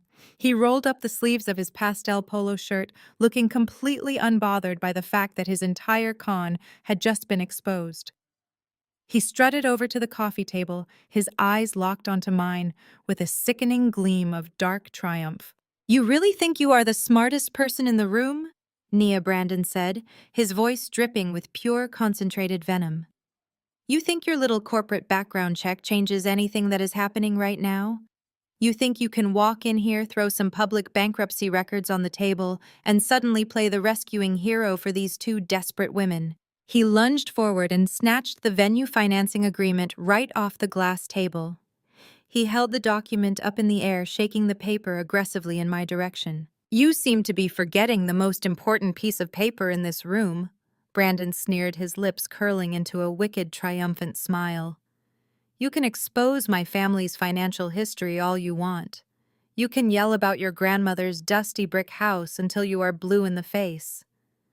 But the fact remains that a $100,000 loan was successfully approved, processed, and dispersed to the Sterling estate under your name." I stood my ground, my posture perfectly straight, my eyes narrowing as I watched him play his final desperate card. Brandon took a slow, menacing step toward me. He tapped the digital signature line on the contract with his index finger. "You want to talk about the law, Nia? Let us talk about the law. You just threatened to go to the authorities and report this as a stolen identity. You threatened to call the police on me for federal wire fraud. But who exactly facilitated this transaction? Who bypassed the rigorous security questions that the bank required? Who willingly handed over your highly confidential Social Security number?" He shifted his gaze to Mama Valerie, who was now clutching her chest, struggling to catch her breath as the reality of her actions finally crashed down on her. "Your beloved mother," Brandon announced, his voice booming with arrogant authority. "Your church-going status-obsessed mother is the one who made this happen. She sat on the phone with the banking representative and impersonated you. She is a fully willing co-conspirator in a six-figure federal fraud case." Chloe let out a horrified gasp. "Brandon, stop it!" she cried out, rushing forward and grabbing his arm. "You cannot do this. You cannot threaten my mother." Brandon violently yanked his arm out of Chloe's grasp, shoving her away so hard she stumbled backward into the sofa. "Shut your mouth, Chloe," he barked, not even glancing at her. I am handling the adult business now. He turned his full malicious attention back to me. He leaned in so close I could see the broken blood vessels in the whites of his eyes. If you call the police, Nia, I am not going down alone. I will tell the federal investigators exactly how this went down. I will hand over the phone records. I will show them the IP address that traces the digital signature straight to your mother's personal computer. Who do you think the federal prosecutor is going to make an example out of? A white man from a historically wealthy background who made a simple administrative error during a stressful wedding planning process, or a black woman who actively committed identity theft against her own daughter to secure an unauthorized loan? Mama Valerie let out a choked, terrified sob. She buried her face in her hands, her entire body shaking as the vision of her own destruction played out in her mind. You know exactly how the justice system works in this country. Nia Brandon whispered, his tone dripping with sickening manipulation. They will show her absolutely no mercy. They will put handcuffs on your mother right in front of her precious church congregation. They will march her out of this house and lock her in a federal penitentiary for the next decade. He tossed the loan agreement back onto the table and stepped back, crossing his arms over his chest in absolute victory. So here is the new reality, Brandon dictated, pacing slowly in front of me. You are going to sign the formal debt acknowledgement form. You are going to personally assume full legal responsibility for the $100,000 venue cost. You are going to walk out of this house, keep your mouth completely shut, and let this wedding proceed exactly as planned. You are going to do this because you are the responsible, dependable older sister who always fixes everything. You are going to take on this debt because if you do not, I will personally ensure that your mother spends the rest of her life in a prison cell. He smirked, tilting his head with a look of pure, untouchable arrogance. Do you dare send your own mother to prison, Nia? Do you have the stomach to watch them lock her away? Because that is exactly what will happen if you cross me today. I hold all the cards. You have absolutely no way out. Brandon looked down at the broken pieces of his expensive fountain pen scattered across the Persian rug. For a fraction of a second, genuine irritation flashed across his pale face, but he quickly masked it with another layer of manufactured superiority. He let out a loud, dramatic sigh, as if he were dealing with a stubborn toddler rather than a woman he was actively trying to blackmail into a $100,000 debt. He reached into the inner pocket of his tailored jacket, pulled out a cheap plastic ballpoint pen, and tossed it callously onto the glass coffee table. It landed right on top of the fraudulent loan agreement with a sharp clatter. "Sign the paper!" Nia Brandon commanded, his voice hardening into a sharp, uncompromising demand. "Stop throwing a childish tantrum. You broke a pen, congratulations, but you are not breaking out of this situation. I have given you the terms. You take the debt, you apologize to my fiancé, and your mother avoids spending the next decade in a federal penitentiary. Pick up the pen." Chloe shifted on the velvet sofa, moving closer to the edge of the seat. She looked at me with an expression of intense, sickening entitlement. She was fully embracing her role as the golden child, completely willing to watch her older sister be financially slaughtered if it meant she could keep her lavish wedding and her fake aristocrat husband. "Nia, just be a decent daughter for once in your miserable life," Chloe pleaded, though her tone was laced with pure venom rather than actual desperation. "Are you really going to stand there and let Mom go to federal prison just because you are too proud to help us out? You are a single mother. You already ruined your own chances at a perfect family. Do not ruin mine. Mom made a mistake to secure my future, and now you have to step up and fix it. That is what older sisters are supposed to do. You have to take the fall for this." I slowly shifted my gaze from my sister to my mother. Mama Valerie had stopped her hysterical sobbing. She was still pressed against the brick fireplace, her hands clutching her chest, but her eyes had changed. The sheer blinding terror of facing federal fraud charges had been momentarily replaced by a sickening glimmer of hope. She was actually looking at me with eager anticipation. She was waiting for me to bow my head, pick up that cheap plastic pen, and sacrifice my entire financial future to cover up her massive, unforgivable crime. Please, Nia, Mama, Valerie whispered, her voice trembling with a disgusting mix of fear and manipulation. The Lord will bless you for your ultimate sacrifice. I only did this because I wanted the best for our family name. If you sign that paper, I swear I will make it up to you. I will go to church every single Sunday and pray for your salvation. You can save my life right now. I stood perfectly still in the center of the living room. I did not cry. I did not scream. I did not beg for mercy. I felt the atmosphere in the room shift as I drew myself up to my full height. I looked down at the three of them, these toxic, parasitic people who had spent my entire life treating me like a stepping stone, an afterthought, and a scapegoat. They thought they had finally orchestrated the ultimate trap. They thought they had found the perfect leverage to force me into permanent submission. A slow, profoundly calm smile spread across my face. It was a smile completely devoid of warmth. It was the smile of a predator watching its prey blindly walk straight into a steel trap. I reached into the pocket of my tailored charcoal blazer and pulled out my smartphone. The screen illuminated my face with a harsh, bright light. I did not look at Brandon. I did not look at my mother. I kept my eyes locked on the glowing screen as I deliberately tapped the glass once, twice, 3 times. Brandon scoffed, crossing his arms tightly over his chest. His posture radiated false bravado. "Who exactly are you texting right now?" Nia, Brandon taunted, taking a step toward me. "Are you calling a lawyer? Because good luck finding a decent defense attorney who works for free on a Sunday afternoon. And even if you do, the digital footprint is already set in stone. Your mother's internet protocol address is permanently linked to the fraud. No lawyer can erase that kind of hard evidence. Put the phone away and sign the paper. This is not a negotiation." I calmly locked my phone and placed it face up on the glass coffee table right next to the cheap ballpoint pen and the fraudulent contract. I looked up, meeting Brandon's arrogant gaze with absolute unblinking intensity. "Tell me something, Brandon," I said, my voice smooth and perfectly measured. I tilted my head slightly, studying his pale, sweating face. "Why exactly do you think the Sterling estate sent that cancellation email at 7 o'clock this morning?" Brandon rolled his eyes, letting out a loud, exaggerated groan of pure frustration. "Because their management team is a bunch of incompetent idiots," he snapped, waving his hand dismissively in the air. "It was a basic system glitch.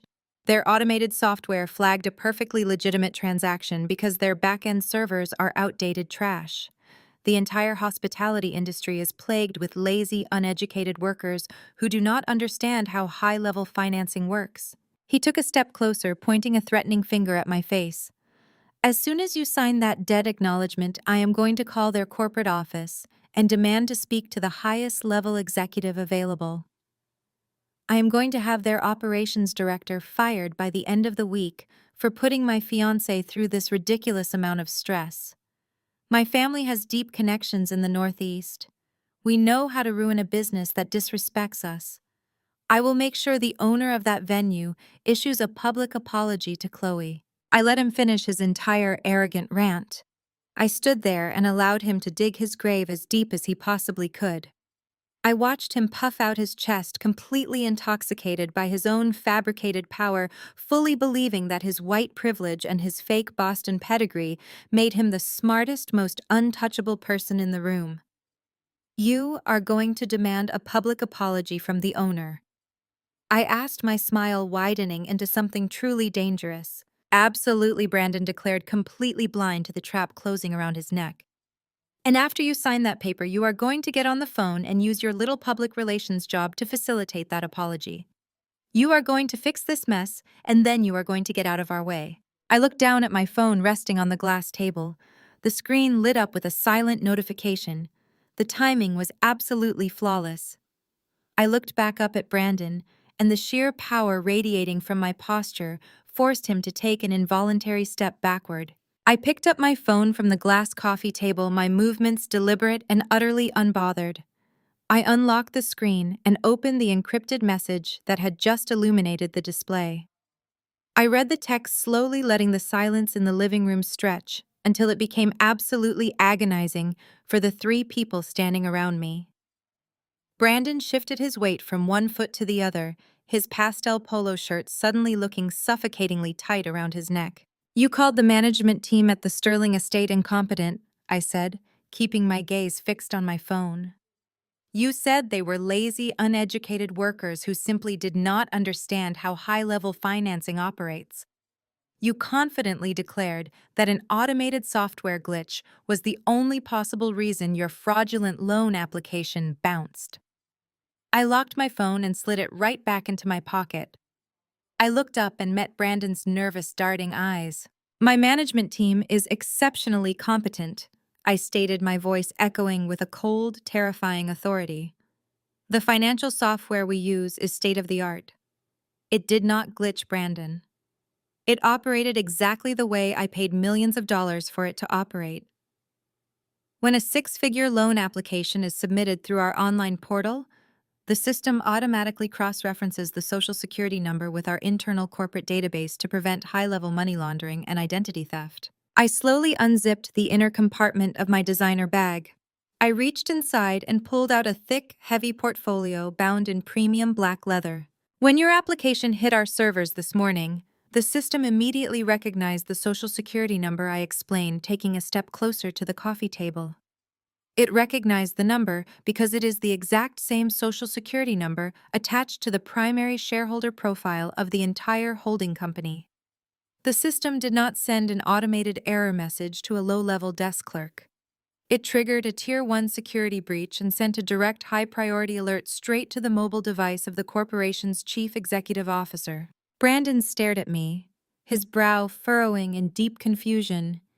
He opened his mouth to speak, but the words seemed to catch in his throat. He looked at the black leather portfolio in my hands, a sudden creeping realization beginning to wash over his pale features. I opened the portfolio and pulled out 3 incredibly crisp, heavy sheets of paper. They were stamped with the official raised gold foil seals of the State Commercial Real Estate Commission. I tossed the documents directly onto the coffee table. They landed perfectly on top of his fraudulent loan application. Read them, I commanded. Brandon hesitated, his hands trembling slightly as he reached out and picked up the top document. It was the master business license and the certified deed of ownership for the Sterling estate. He read the bold black ink at the top of the page. Then he read the name listed under the primary ownership and executive control division. His eyes widened to the size of saucers. The last remaining drops of blood drained completely from his face, leaving him looking like a terrified ghost. "You think I am just some basic public relations employee?" I said, my voice dripping with pure concentrated power. "You think I sit in a cubicle all day and type up press releases for other people's businesses? You stood in my mother's dining room yesterday and mocked my career. You told my daughter that she needed to learn how luxury works from a man who currently has negative $12 in his checking account." I took another step forward, dominating the space, forcing Brandon to shrink back against the sofa. "I do not work in public relations, Brandon. I own a premium commercial real estate and luxury event management corporation. My holding group acquires, renovates, and operates the most exclusive high-end venues across the entire state. And the crown jewel of my portfolio is the Sterling estate. I bought that property 3 years ago. I redesigned the ballrooms. I hired the management staff that you just threatened to fire. I own every single inch of that venue, from the crystal chandeliers down to the manicured grass you plan to walk on." Chloe let out a sharp, breathless gasp. She lunged forward, snatching the documents out of Brandon's shaking hands. She scanned the official state seals and the irrefutable proof of my ownership. Her mouth fell open in absolute shock. "No," Chloe whispered, shaking her head in fierce, stubborn denial. "This is impossible. You cannot own the Sterling estate. That venue costs thousands of dollars an hour just to rent. You live in a normal house. You drive a normal car. You do not have this kind of money. You are lying. You forged these papers just to sabotage my wedding." I let out a harsh, unsympathetic laugh. "You are truly delusional, Chloe. You think I would forge state and federal tax documents just to stop a wedding that was already canceled by my own security team. I live quietly because I prefer peace. I drive a normal car because I do not need to lease a luxury vehicle I cannot afford just to impress strangers at the church. I kept my wealth hidden because I knew exactly what would happen the second this family found out I had money. I knew Mama Valerie would demand I fund your entire fabricated influencer lifestyle." I turned my piercing gaze toward my mother. Mama Valerie was standing frozen by the fireplace. The sheer magnitude of my revelation had completely paralyzed her. She was looking at me as if a total stranger had just walked into her living room and taken off a mask. The daughter she had spent decades belittling, the single mother she constantly used as a cautionary tale to her church friends, was a multimillionaire. I was the very embodiment of the generational wealth she so desperately craved, and she had spent my entire life treating me like absolute garbage. But the shock on Mama Valerie's face quickly morphed into something entirely different. A sickening, twisted glimmer of relief sparked in her eyes. The terrifying threat of federal prison that had been crushing her chest just moments ago suddenly lifted. In her deeply manipulative mind, she had just found her ultimate escape route. "Oh, my lord," Mama Valerie exclaimed, pressing her hands together in a gesture of twisted gratitude. "Nia, you own the venue.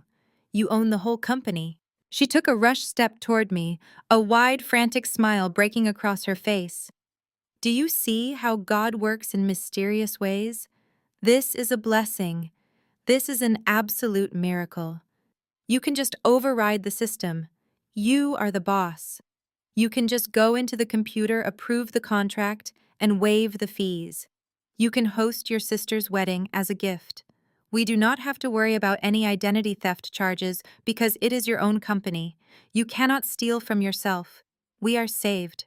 I stared at the woman who gave birth to me, feeling a level of disgust so profound it made my skin crawl. She had just confessed to committing federal identity theft, risking my pristine financial standing, to fund a sham wedding for a racist con artist, and her immediate reaction to finding out I owned the company was to demand a free party.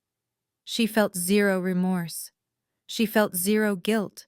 She only saw an opportunity to exploit my hard work to save her own skin and protect her precious golden child.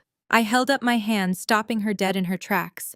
"Do not take another step toward me," I warned, my voice practically vibrating with rage.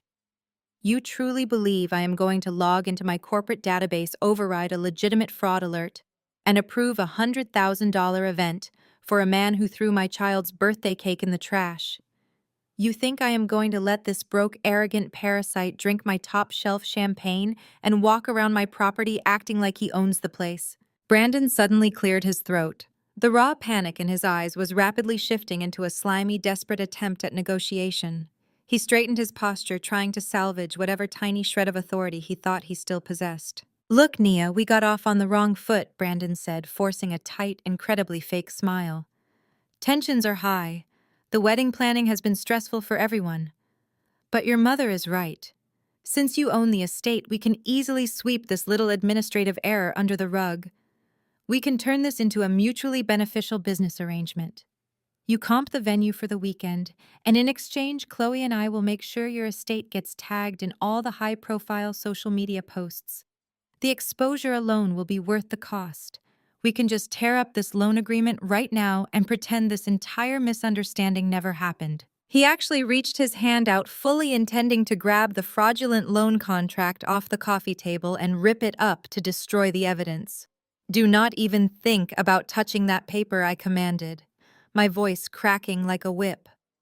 Brandon froze, his hand hovering inches above the glass table. "You do not get to negotiate with me, Brandon," I said, taking a slow, predatory step toward him. "You do not get to offer me social media exposure on an estate that is already booked solid for the next 2 years. You do not get to sweep federal identity theft under the rug just because you finally realized you picked a fight with the wrong black woman." I looked down at the contract bearing my stolen social security number, and then I looked back up at the three of them. "You assumed that because it is my company, I would simply absorb the damage to protect my mother from going to prison," I continued, my eyes locking onto Brandon. "You assumed I would quietly take the hit and let you walk away unpunished. But you clearly did not read the fine print of my corporate structure. I do not own the Sterling estate under my personal name. It is owned by a massive holding corporation with a board of directors, a dedicated legal department, and strict federal compliance regulations." I smiled, and it was the coldest, most ruthless expression I had ever worn. When your fraudulent loan application triggered the security breach this morning, my system did not just notify me. It automatically generated a fraud report and sent it directly to the desk of my chief corporate attorney. Brandon's fake smile completely collapsed. The realization of his impending doom finally set in. "And you are right about one thing, Brandon," I whispered, savoring the absolute terror radiating from his body. "We are definitely not handling this as a private family matter. Because my lawyer is not just sitting at his desk reviewing the paperwork, he is standing right outside that front door." Right on cue, the heavy oak front door swung open. The heavy thud of the wood hitting the wall echoed through the silent house like a judge slamming a gavel. A tall, impeccably dressed black man in a bespoke navy blue suit stepped into the foyer. This was Marcus Thorne, the chief legal counsel for my corporate enterprise. He carried a sleek leather briefcase and an expression of pure, unadulterated professional menace. He did not look like a man who had come to negotiate a family dispute. He looked like a man who had come to execute a financial massacre. Marcus walked directly into the living room, his expensive leather shoes making no sound on the Persian rug. He stood beside me, surveying the room with a look of absolute clinical detachment. He looked at my mother, shrinking against the fireplace. He looked at my sister, trembling on the sofa. And finally, he looked at Brandon. "You must be Brandon." "Marcus," said his voice deep and smooth, completely devoid of any warmth. "My name is Marcus Thorne. I am the chief legal officer representing the holding company that owns the Sterling estate. I am also the attorney who just spent the last 2 hours on the phone with the Federal Fraud Division." Brandon dropped the fraudulent loan agreement as if it had suddenly caught fire.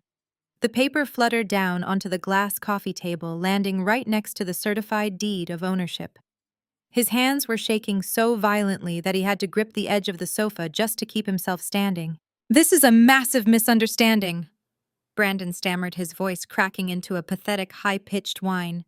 His Boston accent and his arrogant country club demeanor completely vanished, replaced by the desperate pleading of a trapped criminal.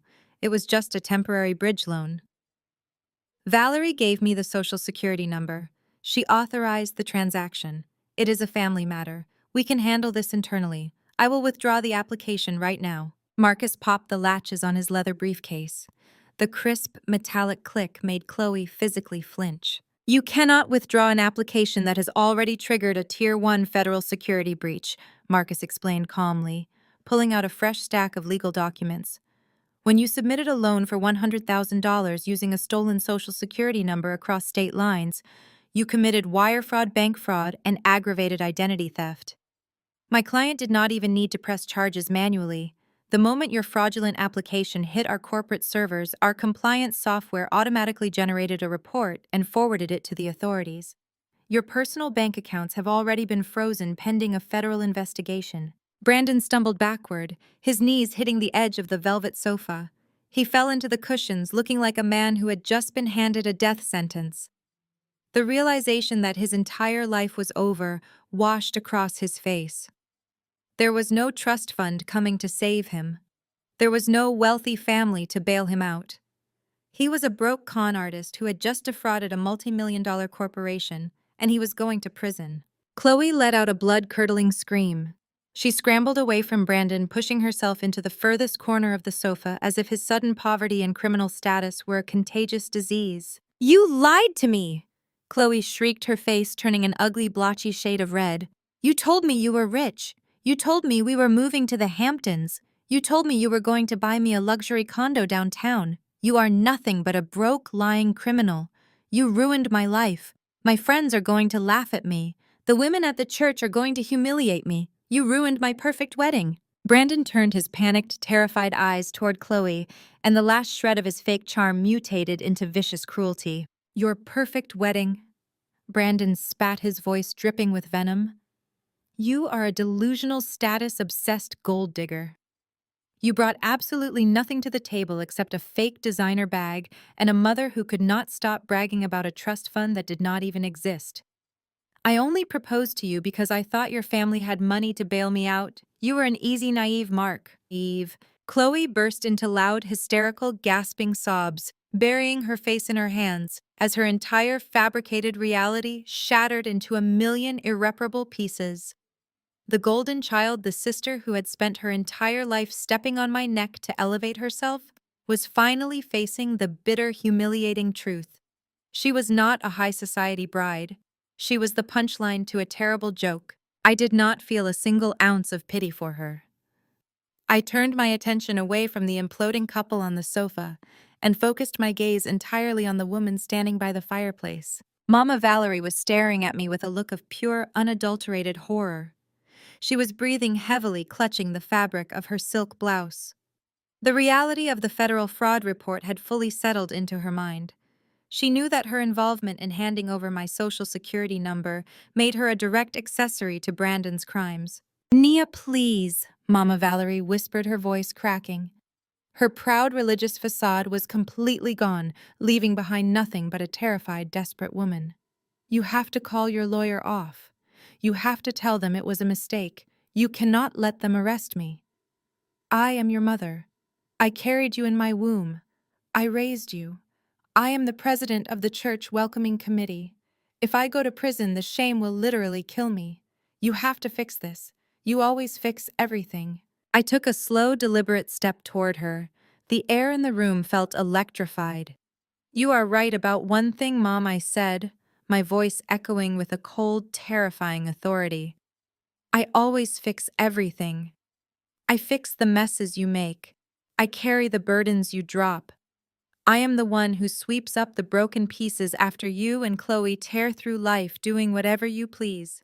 But I am not fixing this for you. I am fixing this for me." Marcus stepped forward and handed me a single heavy folder sealed with a thick red ribbon. I took the folder and held it up so my mother could clearly see the logo of the Regional Banking Authority printed on the front. "When you marched into that predatory bank and took out an equity loan on Big Mama's house, you made the biggest mistake of your entire life," I stated, my eyes locking onto hers with unyielding intensity. "You took the blood, the sweat, and the tears of a hard-working Black woman, and you traded it for a fake aesthetic. You thought you were so smart. You thought you could just borrow against our family's only piece of generational wealth and somehow miraculously pay it back before anyone noticed." Mama Valerie's eyes darted frantically to the red folder in my hands. "I was going to pay it back," she sobbed, her tears ruining her expensive makeup. "The investment was supposed to double. I only missed 3 payments. I was going to catch up. I just needed a little more time." "The bank does not care about your time, Mother," I said sharply. "When you missed that 3rd payment last week, the bank automatically initiated default proceedings. They issued a formal notice of foreclosure. They were preparing to seize this property, kick you out onto the street, and auction off Big Mama's legacy to the highest corporate bidder. You nearly lost the only sanctuary this family has ever owned."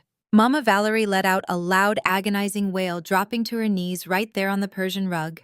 She buried her face in her hands, the sheer magnitude of her failure finally crushing her to the floor.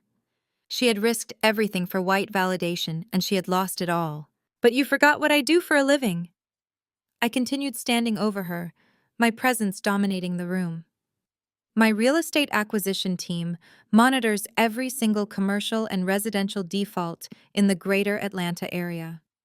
Years ago, I put a corporate watch on this exact address because I knew deep down in my soul that one day your obsession with status would drive you to make a catastrophic financial mistake." I broke the red ribbon on the folder and pulled out the crisp, legally binding documents inside. "When the default notice hit the banking registry, my acquisition team flagged it immediately," I explained, dropping the documents onto the floor right in front of her kneeling form. "The bank was getting ready to throw you out. But I stepped in. I used my own corporate funds to purchase the bad debt directly from the lending institution. I paid off the entire equity line of credit in full in cash, clearing the lien against the property." Mama Valerie looked up through her tears, her face a mask of total confusion. She reached out with a trembling hand, hovering over the legal papers scattered on the rug. "You paid it off," she whispered, a sickening, delusional spark of hope reigniting in her eyes. "You saved the house. Oh, Nia, thank the Lord, you saved our home. I knew you would not let your own mother end up on the street. I knew you loved this family." I looked down at her, my expression turning into a mask of pure ice. I did not save your home, mother, I corrected her, my voice slicing through her pathetic delusion like a scalpel. I saved Big Mama's home. I pointed a sharp, manicured finger at the primary signature line on the document resting near her knees. When I purchased that defaulted debt, I did not just pay off your loan, I initiated a legal transfer of assets. By satisfying the debt in full and assuming the financial liability that you abandoned, I executed a total acquisition of the property. I own the deed. I hold the title. I leaned down slightly, making sure she heard every single word with absolute horrifying clarity. You do not own this house anymore, mother. I am the sole legal owner of this property. You are sitting on my rug. You are breathing my air. You are currently standing inside a house that belongs entirely to the daughter you spent 32 years calling a disappointment. Checkmate. The distant, piercing wail of police sirens cut through the suffocating silence of the living room. The sound grew louder with every passing second, echoing down the affluent suburban street, until it was practically vibrating through the walls of Big Mama's house. Red and blue lights began to flash wildly through the large front windows, casting harsh, alternating colors across the faces of my terrified family. Brandon stumbled backward, nearly tripping over the edge of the velvet sofa. The arrogant posture, the fake Boston aristocracy, the smug superiority of a man who thought he could easily outsmart a black family, all of it completely vanished. He looked like a trapped rat. He spun around, his frantic eyes darting toward the hallway that led to the back door. He actually took a step toward the kitchen, fully intending to abandon his fiancée and make a run for it. Marcus smoothly stepped directly into Brandon's path. My attorney did not raise his hands or make any sudden movements. He simply stood there, a towering wall of bespoke navy blue suit and unyielding legal authority, blocking the only viable exit. The heavy front door swung open again, and 3 uniformed police officers, accompanied by 2 federal agents in plain clothes, stepped into the foyer. Their radios crackled in the tense quiet of the house. "We are looking for Brandon Hayes," the lead federal agent announced, his voice carrying the weight of absolute authority.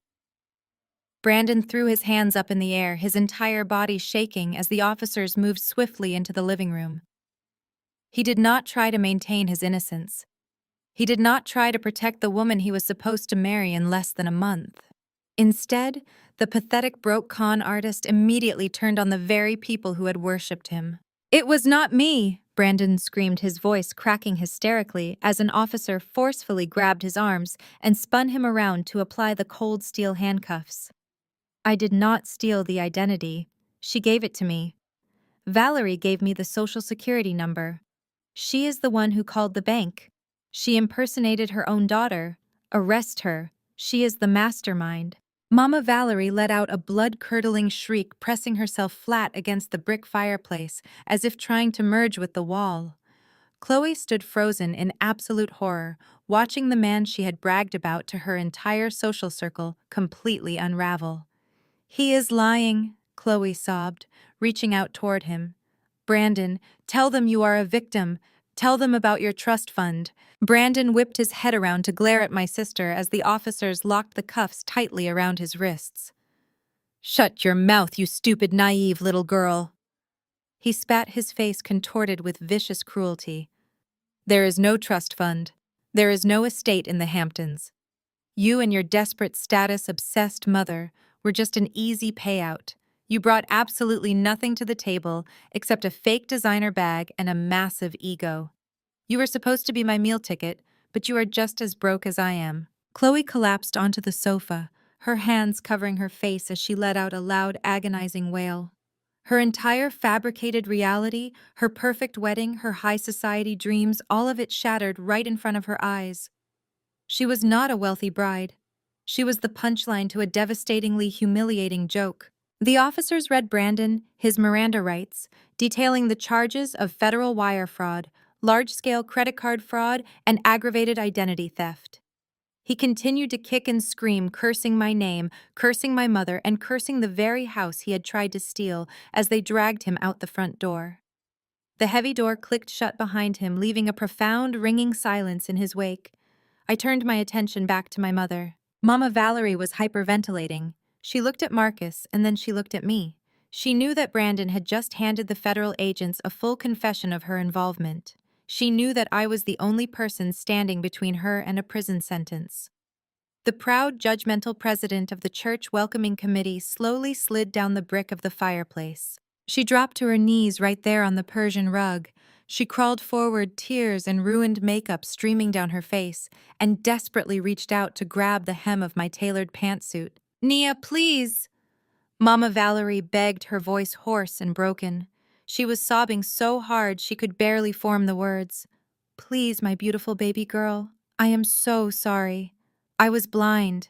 I was foolish. I let the devil into this house because I wanted to look important.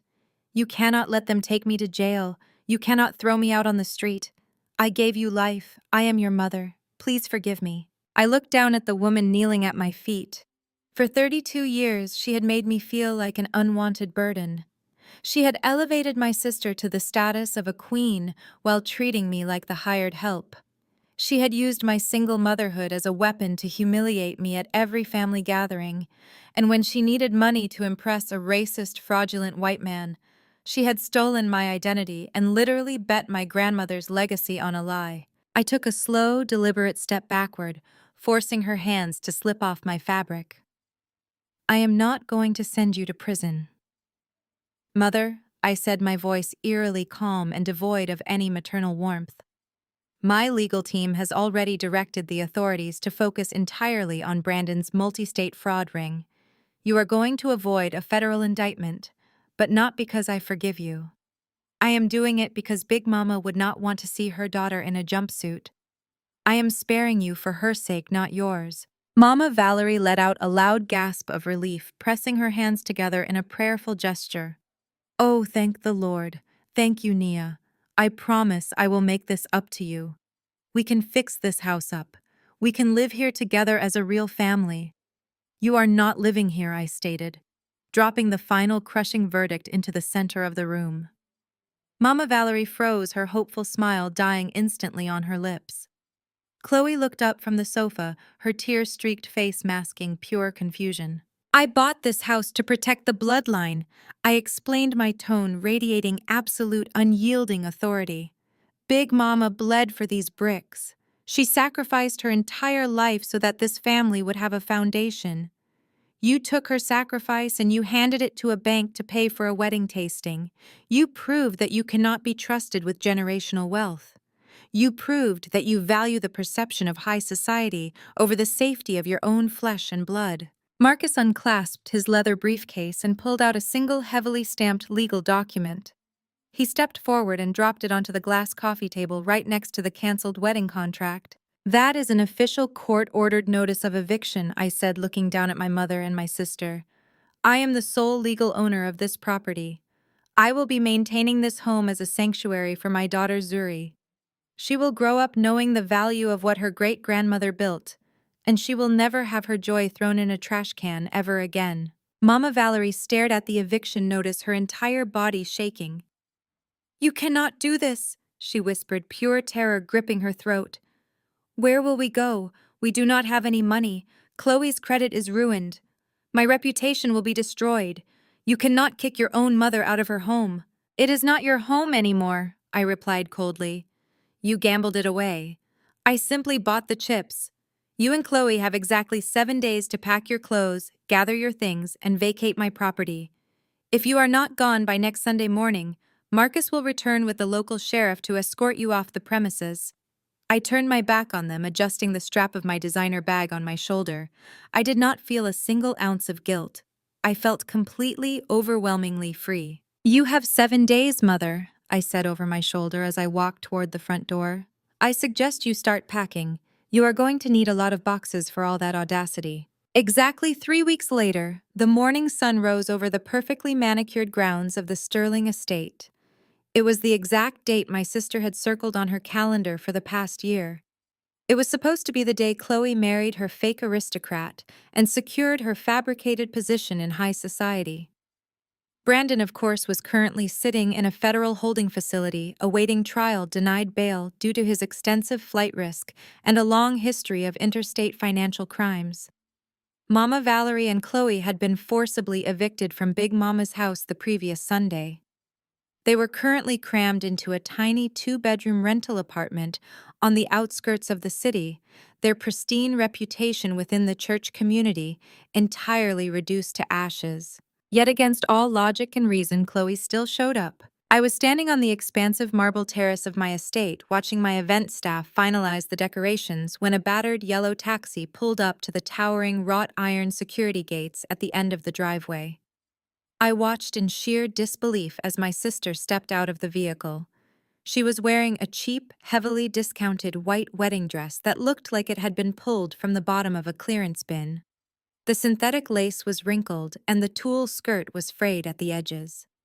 Her makeup was frantically applied, her hair hastily pinned up in a messy imitation of an elegant bridal updo.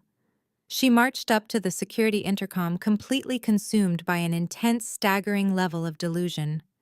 She genuinely believed that if she showed up in a white dress, I would suddenly be overcome by sisterly guilt, open the gates, and allow her to host some pathetic makeshift wedding reception using my multi-million-dollar property. She pressed the intercom button repeatedly, her voice carrying across the sprawling green lawns.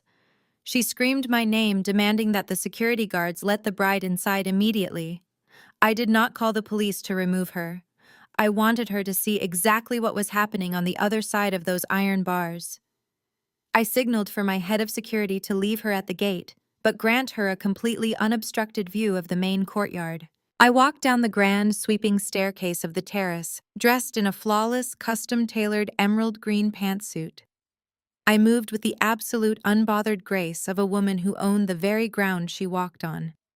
I stopped just a few yards away from the heavy iron gates, crossing my arms over my chest as I looked at the pathetic, shivering woman standing on the public sidewalk. Chloe gripped the iron bars, her knuckles turning white. "Nia, please," Chloe begged, her voice cracking as genuine, desperate tears began to ruin her cheap mascara. Brandon might be gone, but the invitations were already sent. "My friends are expecting a party. Mom is completely devastated. You have this whole beautiful venue set up. Please, just let me in. Let me have my special day. You owe me this as my sister." I looked at her, tilting my head with a cold, predatory smile. "I am not hosting a wedding today, Chloe," I replied, my voice projecting clearly through the iron gates. "I am hosting a celebration for someone who actually deserves a $100,000 budget." Right on cue, a fleet of luxury black sport utility vehicles pulled through the private rear entrance of the estate. The doors opened, and a flood of 10-year-old children came rushing out onto the pristine lawns, their faces lighting up with pure, unadulterated joy. At the front of the pack was my beautiful daughter Zuri. She was wearing a custom-designed sparkling midnight blue dress that mirrored the night sky, and a silver tiara rested perfectly on her natural curls. Chloe gasped, her eyes widening as she finally took in the decorations surrounding the grand courtyard. There were no white doves or bridal arches. The entire estate had been transformed into an immersive, breathtaking astronomical wonderland. Tens of thousands of silver, deep purple, and metallic blue balloons formed massive galaxies across the stone pillars. State-of-the-art laser lights projected rotating planets and shooting stars across the pristine white facade of the mansion. I hired the exact same Michelin star catering team that Chloe had bragged about booking for her reception. But instead of serving dry, overpriced caviar to a bunch of pretentious snobs, the world-class private chefs were currently grilling gourmet Wagyu beef sliders, tossing fresh truffle fries, and operating a massive liquid nitrogen ice cream bar for a horde of screaming, delighted 10-year-olds. Chloe's breath hitched in her throat as a team of 6 professional servers carefully wheeled out the centerpiece of the entire event.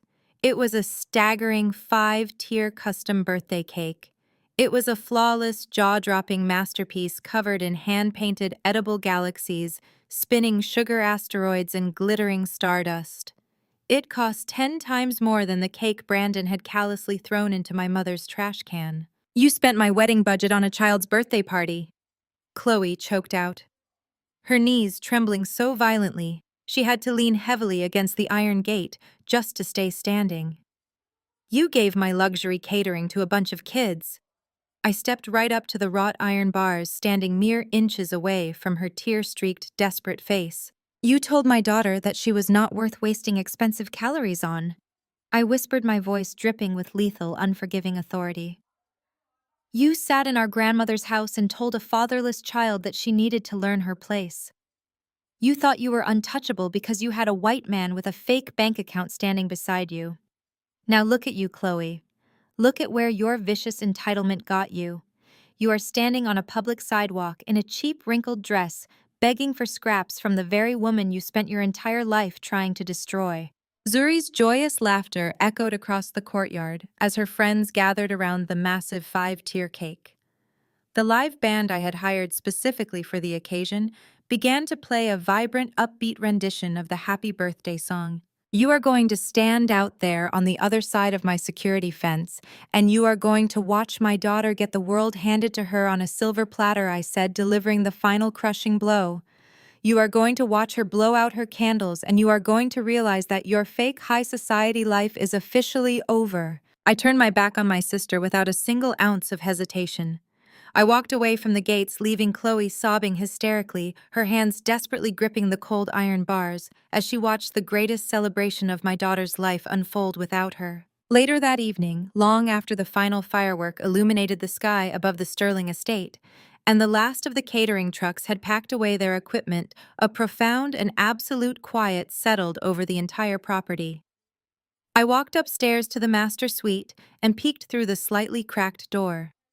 Zuri was fast asleep in the center of a massive canopy bed, clutching the giant stuffed bear I had won for her at the arcade.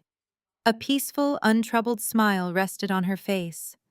Her joy was fully restored, completely untouched by the toxic adults who had tried to steal it from her.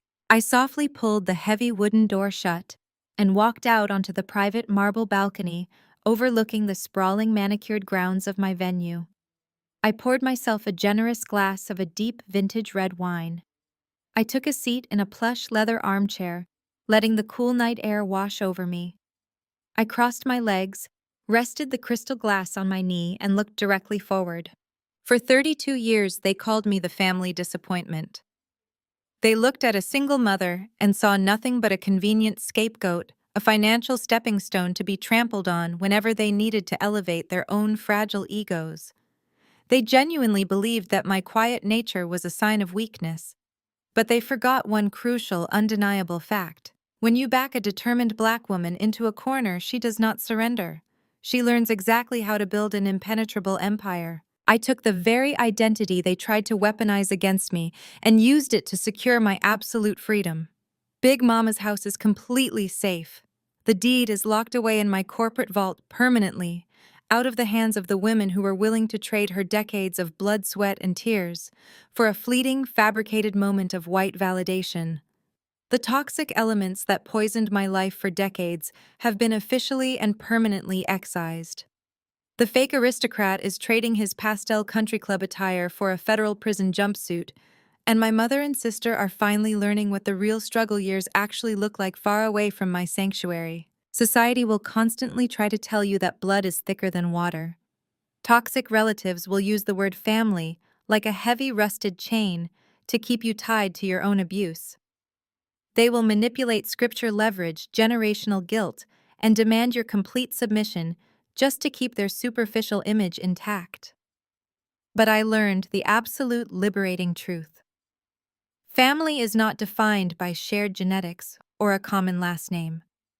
Family is not the people who smile for the church photographer while actively plotting your financial ruin behind closed doors. Family is not the people who demand your total sacrifice to fund their delusions. Family is defined by the people who celebrate your victories. It is the people who fiercely protect your peace. And above all else, family is the people who would never, under any circumstances, throw your daughter's birthday cake into the trash. I took a slow, deeply satisfying sip of my wine, letting a calm, victorious smile spread across my face. I finally had my peace, and nobody was ever going to take it from me again.